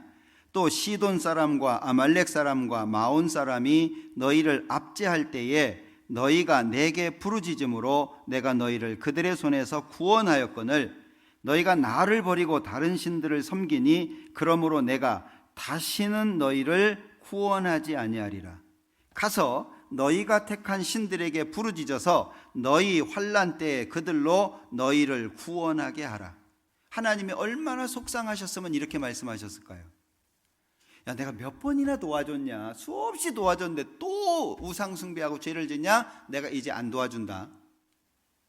그 말씀하신 거예요. 그런데 15절 이스라엘 자손이 여호와께 여짜오되 우리가 범죄하였사오니 주의 보시기에 좋은 대로 우리에게 행하시려니와 오직 주께 구하옵나니 오늘날 우리를 건져내옵소서 하고 자기 가운데서 이방신들을 제하여 버리고 여호와를 섬김에, 같이 읽어볼까요? 여호와께서 이스라엘의 곤고를 인하여 어떻게 하셨대요? 또 근심하시는 거예요. 이거 부모 마음이지 않아요? 여러분들 자녀들한테도요, 안 도와준다, 진짜 끝이다, 이제 절대 안 도와준다. 근데 아이가 힘들어하면 어째요? 또 가서 도와주잖아요. 반복되는 이스라엘의 범죄 앞에 하나님이 내가 다시는 안 도와준다.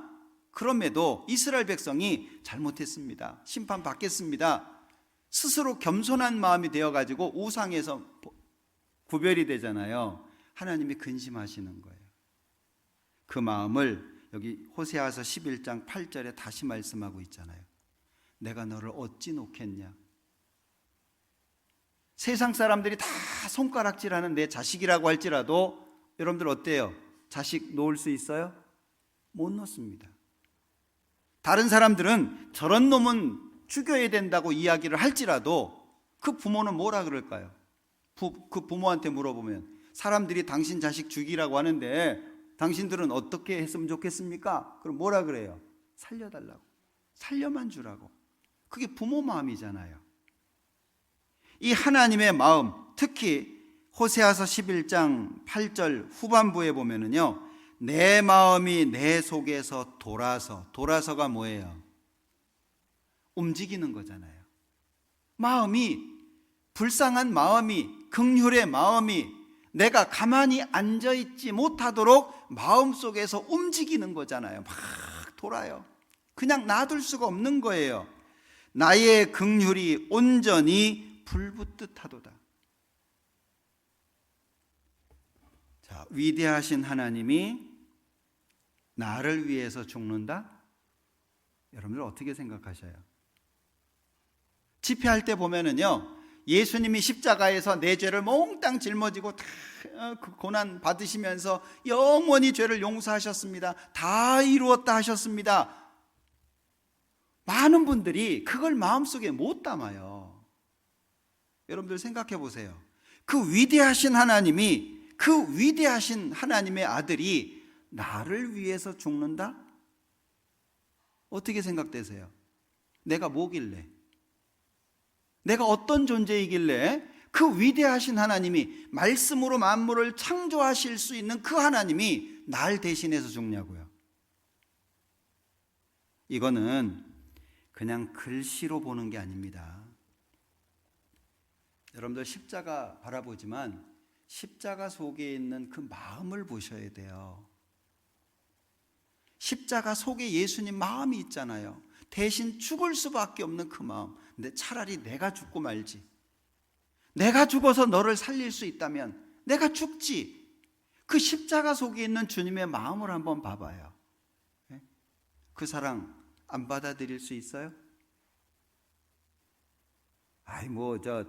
하나님 열심히 믿고 신앙생활 잘하는 사람들은 죄를 용서해 줄지 몰라도 내가 교회를 나가봤냐, 성경을 한번 다 읽어봤냐, 헌금을 한번 해봤냐, 나 같은 사람을 위해서는 하나님이 죽겠냐? 정말 그럴까요? 하나님은 모든 사람이 구원을 받으며 진리를 아는 데 이르기를 원한다고 하셨어요. 한 사람도 지옥 가는 걸 원치 않는 분이 하나님이에요. 그 위대하신 하나님이 사랑을 나타내려고 십자가에 죽으신 거잖아요. 다 이루었다. 누구한테 하신 말씀이에요? 다 이루었다. 영원히 용서했다. 다시는 기억하지 않겠다. 누구한테 하신 말씀이에요? 내 옆에 있는 사람이요? 교회 열심히 다니는 사람이요? 나한테 하신 말씀이잖아요. 예수님께서 요한복음 15장에 사람이 친구를 위하여 목숨을 버리면 이에서 더 큰 사랑이 없다. 가장 큰 사랑이 뭐냐? 대신 죽는 거예요. 누군가가 나를 위해서 죽어줄 수 있다면 가장 큰 사랑이에요. 오늘도 결혼할 팀 인사하실 텐데 어떤 사람이랑 살면 행복할까요? 네? 어떤 사람이랑 살면 행복할 것 같아요? 돈 많은 사람이요? 많이 배운 사람이요? 잘생긴 사람이요? 결혼 명언에 보면은요, 잘생긴 사람하고 살면 3일 행복하대요. 마음이 따뜻한 사람하고 살면 평생 행복하다 그래요. 어떤 사람이랑 살면 행복할까요? 나를 대신해서 죽어줄 수 있는 사람. 뭘 못하겠어요? 그분이 우리 예수님이에요. 나를 대신해서 십자가에 그 모욕과 저주를 다 받으신 분. 요한복음 3장 16절에 하나님이 세상을 이처럼 사랑하사 독생자를 주셨으니, 그 이처럼이라는 세 글자 속에 뭐가 있어요? 하나님의 마음, 예수님의 마음, 나를 향한, 나를 바라보는. 여러분들 결혼해가지고 아이를 얻으면 참 신기하죠. 야, 어떻게 이런 아이가 나왔냐. 에?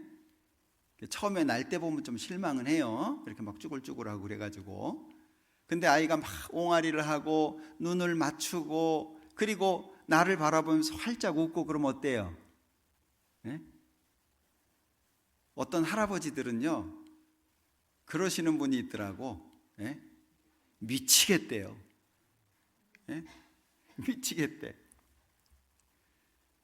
아이를 금방 봤는데 뒤돌아서니까 또 보고 싶다고. 예. 제가 옛날에 이해를 못했던 말이 있어요.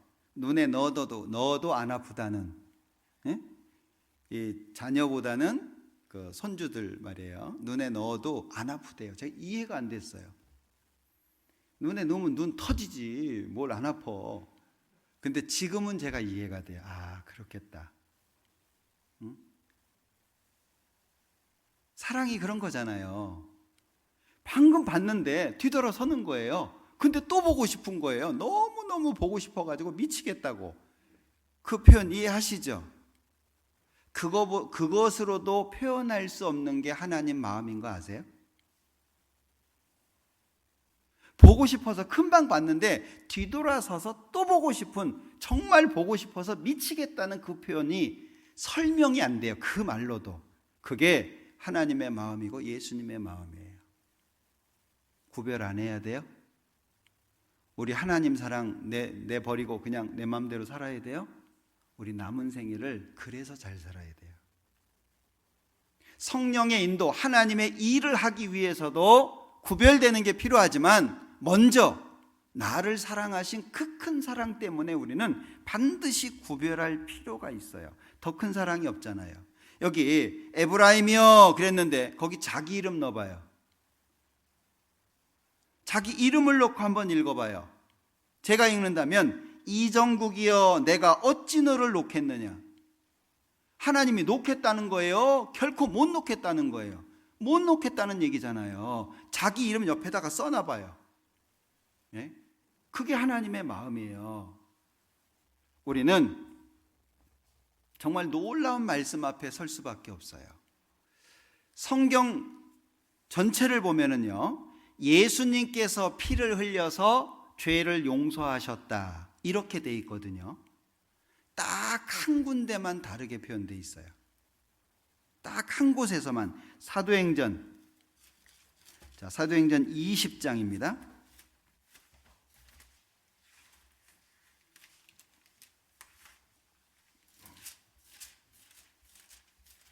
사도행전 20장 28절. 너희는 자기를 위하여 또는 온 양떼를 위하여 삼가라.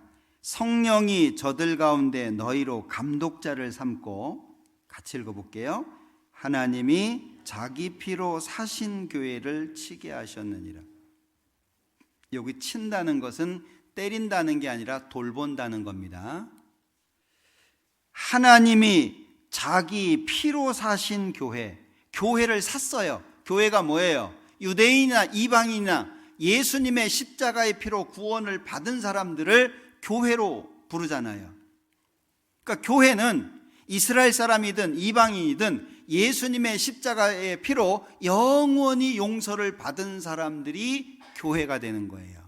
그런데 자기 피로 샀어요.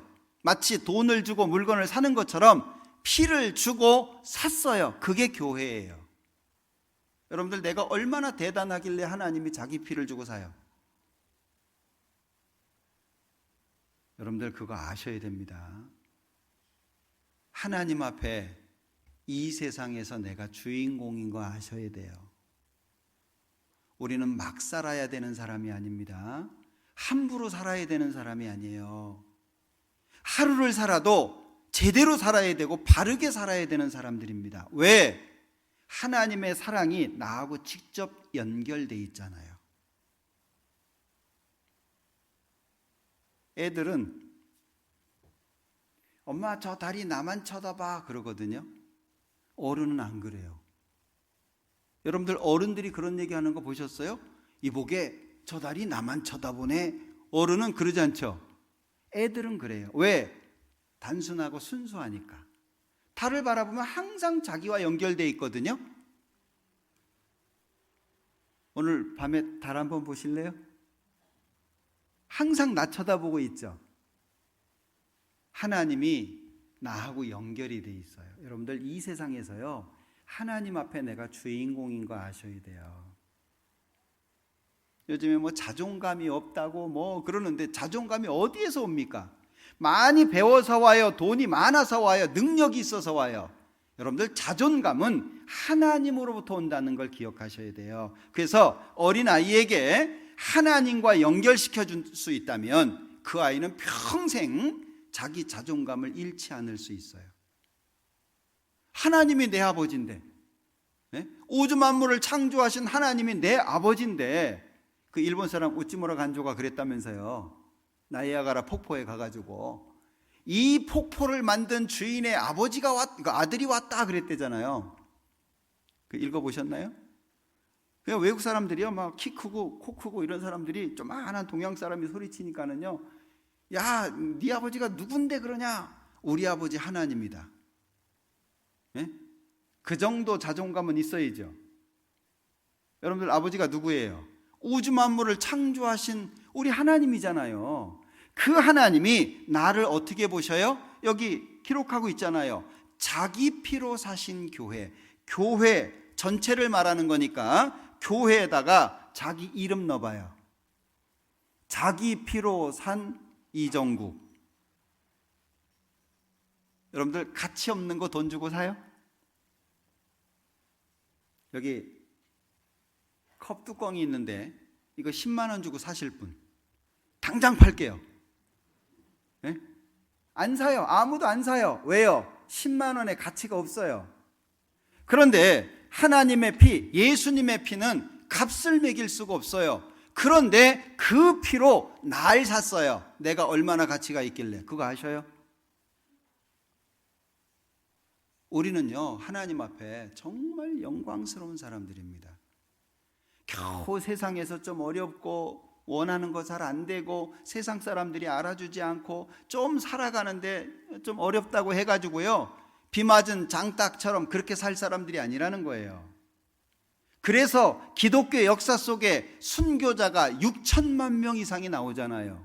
죽어도 십자가에서 예수 믿는 믿음으로 당당하게 어찌 그럴 수 있어요? 인간의 능력으로는 그게 불가능한 거예요. 하나님의 사랑이 그 마음속에 심기워져 있죠. 우리가 이같이 큰 구원을 등한히 여기면 어찌 피하리요. 여러분들, 예수님이 십자가에서 죽으신 건 작은 게 아니에요. 그래서 우리에게 구별을 요구하시는 거예요. 요구할 자격이 있으세요. 그렇게 하셨기 때문에. 그러니까 이거는요, 무거운 짐이 되는 것이 아니라, 내가 구원받은 사람으로서 이렇게 살아야 되는 거구나, 그걸 배우셔야 돼요. 그런데 이 큰 사랑 내다 버리고 우리 마음대로 살 수는 없죠. 요즘에 제가 그 은혜와 관련된 찬양들을 많이 듣거든요. 은혜와 관련된 찬양들이 많습니다. 나를 지으신 분도 하나님이고, 나를 부르신 분도, 나를 보내신 분도 하나님이고, 하나님의 은혜에 대한 게 많아요. 다함이 없는 하나님의 사랑. 하나님의 사랑이 끝이 없다고 노래하고 있거든요. 우리가 일상적으로 봤던 거, 자연의 모습들, 지나가는 하루하루 당연한 게 아니라 하나님의 은혜였다고 노래를 하는 거예요. 한번 묵상을 한번 해봐요. 하나님하고 나. 그러면은요, 내 마음이 정말 감동이 될 수밖에 없어요. 전혀 다른 마음으로 살아갈 수 있어요. 환경이 바뀌는 게 아니에요. 내 마음이 바뀌는 거예요. 그러니까 행복하다고 얘기할 수 있어요. 이거를 싫어하는 게 마귀잖아요. 그러니까 마귀는 하나님의 사랑을 떠나서 이 세상의 기준과 방법대로 살기를 원하는 거예요. 야, 너 구원 받았잖아. 천국은 가잖아. 네가 교회를 안 나가냐, 성경을 안 읽냐, 그 정도면 잘하는 거야. 세상에 교회 다니는 사람들 봐라. 성경 1년에 1독하기도 어려워. 근데 넌 올해 2독째 하고 있잖아. 그 정도면 됐지. 마귀는 자꾸 타협하도록 만듭니다. 고린도후서 13장 11장에 보면 이 사단 마귀의 일꾼들을요, 그리스도의 사도로 가장하고 광명의 천사로 가장하고 의의 일꾼으로 가장한다라고 표현하고 있어요. 그리고 이 마귀를 요한복음 8장 44절에서는 거짓의 아비, 거짓말장이라고 표현합니다. 요한계시록 12장 9절에서는요, 이 마귀를 온 천하를 꿰는 자라고 얘기해요. 성경에서는 제일 먼저 살인사건이 일어나는 때를 창세기에서 언급하고 있어요. 창세기 한번 볼까요?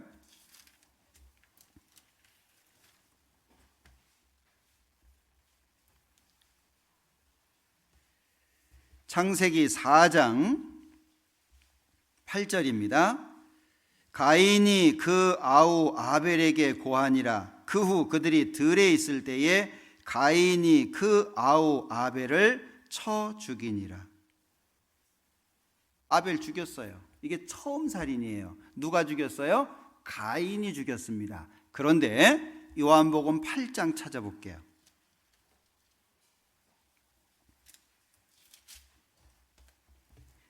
요한복음 8장 44절. 너희는 너희 아비 마귀에게서 났으니 너희 아비의 욕심을 너희도 행하고자 하느니라. 저는 처음부터 뭐예요? 살인한 자예요. 마귀를 얘기하고 있는 겁니다. 역사 속에서 처음 살인한 사람은 가인이에요. 그런데 예수님께서는 이스라엘 백성들에게 얘기하면서 너희 아버지는 마귀인데 그 마귀는 처음부터 살인한 자다. 그럼 살인 부추긴 게 누구예요? 마귀입니다. 그러니까 이 세상을 살아가는 데 있어서 구원받은 사람의 구원은 뺏을 수 없어요. 한 번 구원은 영원한 구원이니까. 내가 저희에게 영생을 주노니 영원히 멸망치 아니할 터요 또 저희를 내 손에서 빼앗을 자가 없다. 구원은 절대 이루어지지 않아요. 한번 정확하게 얻었다면. 근데 신앙생활은 망칠 수 있어요. 구원은 못 뺏어가도 구원받은 사람처럼 못 살게 할 수는 있다, 그 얘기예요. 그러니까 베드로전서 4장에 보면은요, 우리가 지금까지 살아올 때 음란과 정욕과 술 취함과 방탕과 연락과 무법한 우상 숭배를 하여 이방인의 뜻을 쫓아 살았던 것이 지나간 때가 족하다. 구원 받으면 어떤 마음 들어요? 아, 이제 내가 남은 생에는 하나님 뜻대로 살아야 되겠다. 이제 죄에서 벗어나 가지고 바르게 살아야 되겠다. 우리 가족들도 좀 전도하고 잘 살아야 되겠다. 마음이 바뀌거든요. 그러다 보면 세상 사람들하고 격이 생겨요. 술 잘 먹던 사람이 나 술 끊었어. 격이 생기잖아요. 말도 함부로 막 하고 뒤에서 남 욕하고 막 흉보고 이랬던 사람이 아, 나 이제 하나님 믿는 사람이야. 이러면 격이 생기잖아요. 그래서 4절에 보면 이러므로 너희가 저희와 함께 그런 극한 방탕에 다름질하지 아니하는 것을 이상히 봐서 비방한대요. 비방을 왜 해요? 이상하게 생각하는 거예요. 야, 왜 같이 술 안 먹냐? 술 먹으면 교회를 못 가냐? 이상해지는 거예요. 달라지는 거죠. 왜? 삶의 방향이 바뀌니까 그런 거예요. 그럼 마귀가 어때요? 야, 그렇게 가지 말고 너 어차피 천국 간다며. 그러니까 이 세상에서 나랑 같이 살자. 자꾸 이제 유혹을 하는데, 유다서 1장을 보죠. 자, 유다서 1장, 성경 맨 끝에 요한계시록 앞에 유다서가 있습니다. 11절, 화 있을진저 이 사람들이여 가인의 길에 행하였으며 삭슬 위하여 발람의 어그러진 길로 몰려갔으며 고라의 패역을 좇아 멸망을 받았도다. 여기 마귀가 좋아하는 대표적인 세 가지 길을 설명하고 있는데요. 첫 번째는 가인의 길이에요. 좀 전에 설명드렸죠? 하나님 앞에 둘이 제사를 지냈는데 가인 제사를 하나님이 안 받아주셨어요. 동생이 자기보다 의롭다고 죽인 거예요. 동생을 시기해서 죽인 거예요. 자기보다 의로우니까 죽인 거예요. 그게 가인의 길입니다. 그 다음에 발람의 길이라고 하는 것은요, 민수기에 보면 잘 설명되어 있는데 이스라엘 백성들이 가나안 땅으로 가는 도중에 발락이라고 하는 왕이 다스리는 지역을 통과해요. 그러니까 발락이 이스라엘 민족을 두려워하니까 발람이라고 하는 거짓 선지자를 초청을 해가지고 이스라엘을 저주하게 만들어요. 근데 하나님이 중간에서 막으셔가지고 저주는 못했어요. 그런데 이제 발락하고 헤어지면서 이스라엘을 망가뜨릴 수 있는 그 비법을 설명을 해준 거예요. 어떻게 하면 이스라엘 백성들이 망할 수 있는지 그걸 발락한테 알려주게 되고 발락이 그대로 행해요. 민수기 25장입니다.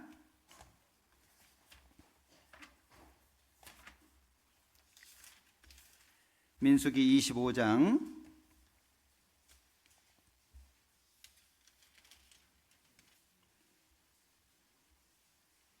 1절부터 보면은요, 이스라엘이 시딤에 머물러 있더니 그 백성이 모압 여자들과 음행하기를 시작하니라.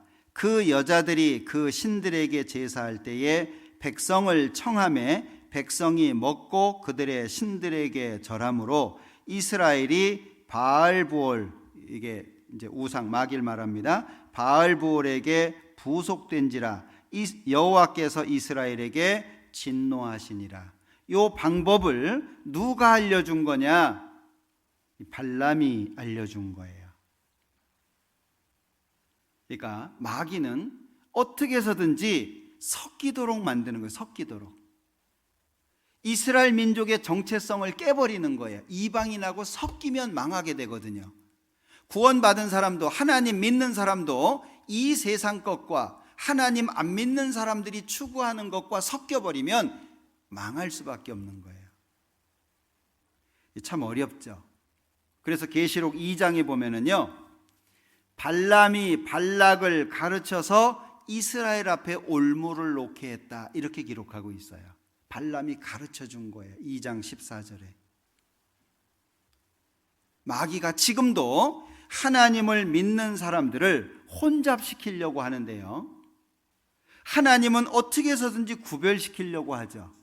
마귀는 어떻게 해서든지 섞이게 만드는 거예요. 그러니까 우리의 마음으로부터 하나님을 향한 구별이 딱 있어야 된다, 그 얘기예요.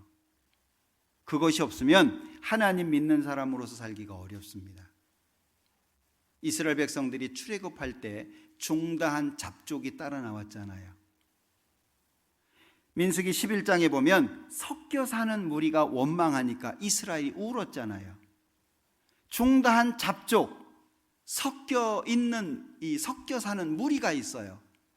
우리가 하나님을 믿는 사람들은 삶 속에서도요, 하나님 섬기는 것을 방해할 수 있는 삶의 모습들을 치워야 돼요. 실제 삶 속에서요. 이스라엘 백성에게 7가지 절기가 있죠. 첫 번째가 유월절이에요. 예수님의 십자가의 죽음을 말하는 절기입니다. 그래서 예수님이 유월절에 죽으셨어요. 그런데 6월절이 지나자마자 바로 이어지는 절기가 있어요. 그게 무교절이에요. 무교절. 무교절이 뭐냐? 누룩을 넣지 않는 떡을 먹는 거예요. 누룩은 부풀리는 거잖아요. 성경에서 누룩은 죄를 말하거든요. 그러면 무교절 때 뭘 하냐? 집 안에 누룩이 안 보이도록 다 치워야 돼요. 보이는 자리에다가 누룩을 두면 안 돼요. 싹 치워야 돼요. 그게 뭐예요? 구원 받은 사람들이 신앙생활 속에 깨끗하게 하는 거예요. 그러니까 사람들이 일반적으로 생각할 때 죄가 아니에요. 그런데 하나님 믿는 사람으로서 하나님 믿는데 방해가 돼요. 그러면 죄가 될 수 있는 거예요. 기준이 달라요. 세상 사람들이 바라보는 기준하고 달라요. 하나님의 자녀로서 그렇게 내가 구별되려고, 깨끗하게 되려고 애를 쓰는 것이 필요하다는 거죠. 마귀는 어떻게 할까요? 계속 사람들을 통해서 우리를 힘들게 하고, 그리고 여러 가지 것들, 내 마음속에 있는 세상을 바라보는 것들을 끄집어내려고 하죠. 그래서 요한일서 2장에서는 이 세상이나 세상에 있는 것들을 사랑치 마라. 지난번에도 말씀을 드렸는데 버리고 갈 거 미련 두지 마세요. 우리는요, 주님 오시는 날까지만 건강하면 돼요. 우리가 뭐 강철 같은 체력이 필요합니까? 그러지 않아도 돼요. 주님 오실 때까지만 건강하면 돼요. 먹고 사는 것도 마찬가지예요. 너무 거기에 마음 뺏기지 마세요. 꼭 큰 집 아니어도 돼요. 꼭 큰 차 아니어도 돼요. 행복은 마음속에서부터 시작되는 것이지 외적인 것 때문에 주어지는 게 아닙니다. 그러니까 제가 자주 말씀드리잖아요. 우리 은장의 어르신들 아픈 거 아프다고 얘기하지 말라고. 응? 우리는 아이고 아파 죽겠다 이게 아니고 아프지만 예수님 바라보고 산다.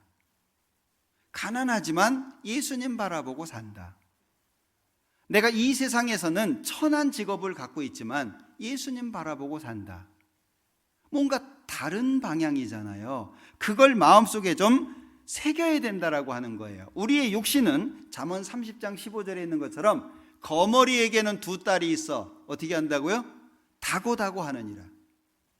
거머리는요 부족해. 계속 부족해. 그러니까 계속 달라 그래요. 그러니까 하나님 잘못 믿는 사람들은 어째요? 기도할 때 보면요 맨 달라는 거야. 이것도 주시고 저것도 주시고 어지간하면 다 주시고 뭐 웬만하면 이것도 주시고 막 다 주시고 막 그렇게 많이 가져가지고 뭐 하겠어요? 지금 나한테 있는 것만으로도 충분하다는 거 아시죠? 육신은 다고다고해요. 그럼 신앙은 어쩔까요? 신앙은 견디는 거잖아요. 신앙은 인내하는 거잖아요. 네? 믿는 거예요. 바라보는 거죠. 참는 겁니다. 견디는 거잖아요. 그게 신앙이잖아요. 자, 고린도 후서 찾아보죠.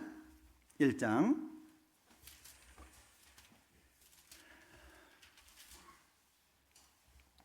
6절입니다. 고린도후서 1장 6절.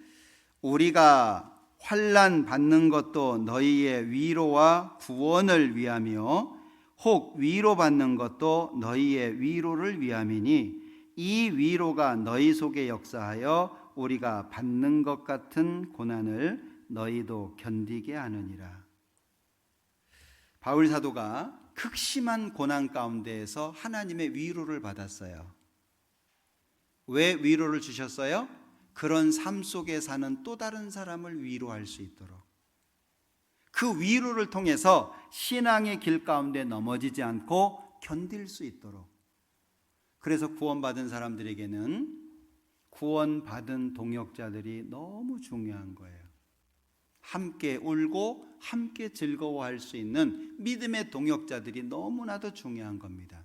마귀는 이걸 싫어하는 거예요. 계속 육신을 따라 살기를 마귀는 원하거든요. 그러니까 마귀는요 죽으면 죽으리다 싫어하는 거예요. 야, 죽는 거 왜 죽어? 살아야지. 이 세상이 더 좋은데. 에스더가 죽으면 죽으리다 그랬잖아요. 마귀 싫어합니다. 다니엘의 세 친구는요, 우리 우상한테 절 안 합니다. 하나님이 구원해 주실 것이고 그렇게 아니하실지라도 절 안 합니다. 세상은요 그렇지 않아요. 야, 잠깐 고개 숙이는 거요. 너보고 뭐 우상을 섬기라는 거냐? 그냥 그 시간 됐을 때 잠깐 우상 앞에 고개만 숙이라는 건데 그것도 못하냐? 세상 그러잖아요. 하나님은요 완전히 달라요. 그리 아니하실지라도. 꼭 우리가 기도한 내용을 응답받아서 하나님 섬기는 거 아니에요. 하나님이 나를 도와주셔서 섬기는 거 아니에요. 안 도와주셔도 돼요. 하나님이 나를 사랑하신 그 사랑 하나면 충분합니다. 이미 나를 이 세상의 주인공처럼 보시는 하나님이잖아요. 뭐가 부족해요? 필요하면 다 주세요. 내가 고난받는 게 필요하다면 고난받게 하실 거고, 그 고난에서 벗어나는 것이 저한테 유익하다면 벗어나게 해주시겠죠. 우리는 하나님만 바라보면 돼요. 세상 바라보는 것 때문에 하나님 바라보는 눈을 돌리면 안 됩니다.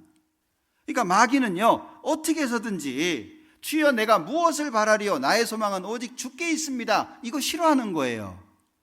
야, 너 하나님 믿어도 이 세상에서 좀 같이 살아라. 히브리서 11장에 보면은요, 이런 사람은 세상이 감당치 못하도다. 감당치 못하는 사람들이 있어요. 광야에 살고 산중에 살고 뭐 암열에 살고 토굴에 살고 다 있는 재산 다 뺏기고 그래도 믿음 하나 지키고 사는 그 사람들, 이 세상이 감당치 못한다. 이 감당치 못하는 사람이 누구겠어요? 예? 자, 이런 사람들은 세상이 감당치 못한다. 너 죽는다? 난 죽으면 천국 간다. 어떻게 감당할 거예요? 예? 너 맞는다? 때려라. 죽인다? 죽으면 천국 가는데 어떻게 감당할 거예요? 우리가 그런 사람들이라고 하는 걸 기억하셔야 돼요. 구별이라고 하는 건 우리에게 생명력이에요. 우리의 정체성이자 생명력이에요. 내가 지금 살아있는 이유예요. 구별이 되어야 성령의 인도하심을 받을 수 있어요. 항상 성경의 역사 속에 섞이면 망하는 거예요. 아수르 왕이 이 북쪽 이스라엘을 멸망시키고요, 섞어버렸잖아요. 이스라엘 백성들 일부를 잡아가고 외국 사람들 일부 사마리아 지역에 살도록. 그래서 섞여버렸죠. 그러니까 어떤 일이 생겼냐? 자기 나라 신도 섬기고 하나님도 섬기고. 그래서 이스라엘 사람들은 사마리아 사람들을 상종치도 않잖아요. 왜? 믿음이 섞여버렸다고. 섞여서 잘 되는 경우가 없다는 걸 기억하셔야 돼요. 하나님 앞에 구별이라고 하는 건 이렇게 중요한 겁니다. 우리가 구별되지 않으면 성령의 인도를 못 받아요. 그러면 우리의 삶은 슬픔일 수밖에 없어요. 구원받은 사람들이 언제 행복해요? 구원받은 사람들이 언제 행복하던가요?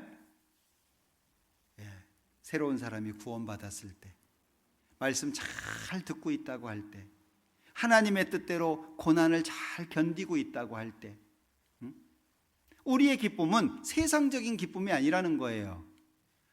뭐 월급이 올랐대, 보너스가 많이 나왔대, 뭐 좋은 차를 샀대, 우리는 그게 기쁨이 되지 않아요. 그거 다 버리고 갈 거예요. 우리의 기쁨은 영원하고 신령한 거. 그러니까 우리는 마음속에 딱 작정을 하고 이제 내가 하나님의 사람으로 구별하고 살아야 되겠다. 그걸 마음속에 딱 먹어야 돼요. 그래야 성령의 인도를 받을 수 있어요.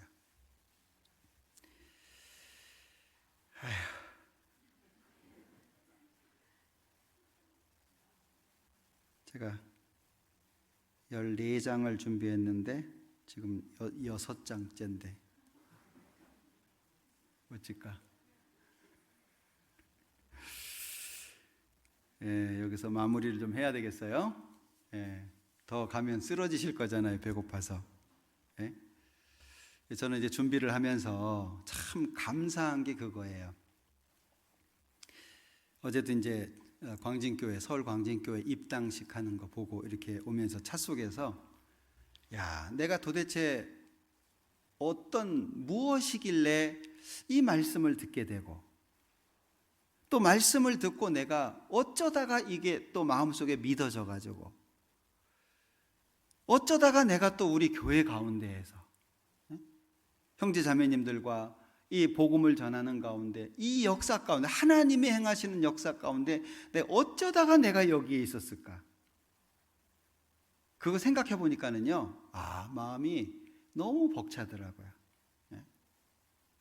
나 같은 사람이 뭐길래 하나님께서 이처럼 귀하게 여기셔가지고 이 하나님의 교회 안에 우리가 그렇지 않아요?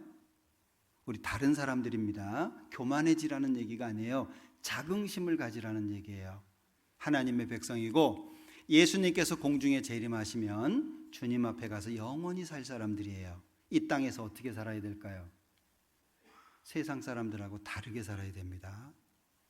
가능하면 죄하고 구별돼야 되고 깨끗하게 살아야 돼요. 내 마음까지. 그래서 하나님 보시기에 잘하였다 충성된 종아, 이 칭찬을 우리가 들어야 돼요. 그런 마음으로 우리 신앙생활을 했으면 좋겠습니다. 기도하겠습니다.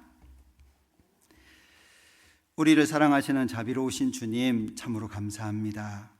우리가 무엇이간데 그렇게 귀하게 여겨서 예수님 보내주시고 십자가에서 모든 죄를 용서해 주시며 나를 사랑한다고 그렇게 십자가에서 말씀하셨는지요. 이 사랑이 너무나도 크고 감사하기에 이제 남은 생에 주님 뜻대로 살기를 소망합니다. 우리 가운데 한 사람도 이뤄지지 않고 곁길로 나아가지 않도록 붙잡아 주시기를 원합니다. 하나님 앞에 섰을 때 잘하였다 칭찬받을 수 있는 삶을 이 땅에서 살 수 있도록 도와주시고 구원받은 모든 형제자매님들 삶 속에 함께 계셔서 위로해 주시고 또 붙잡아 주시고 지켜주시기를 원합니다. 남은 모든 시간들 함께 해주시기를 원하면서 언제나 우리를 사랑하시는 예수님의 이름으로 기도합니다. 아멘. 네, 찬송하겠습니다. 204장입니다.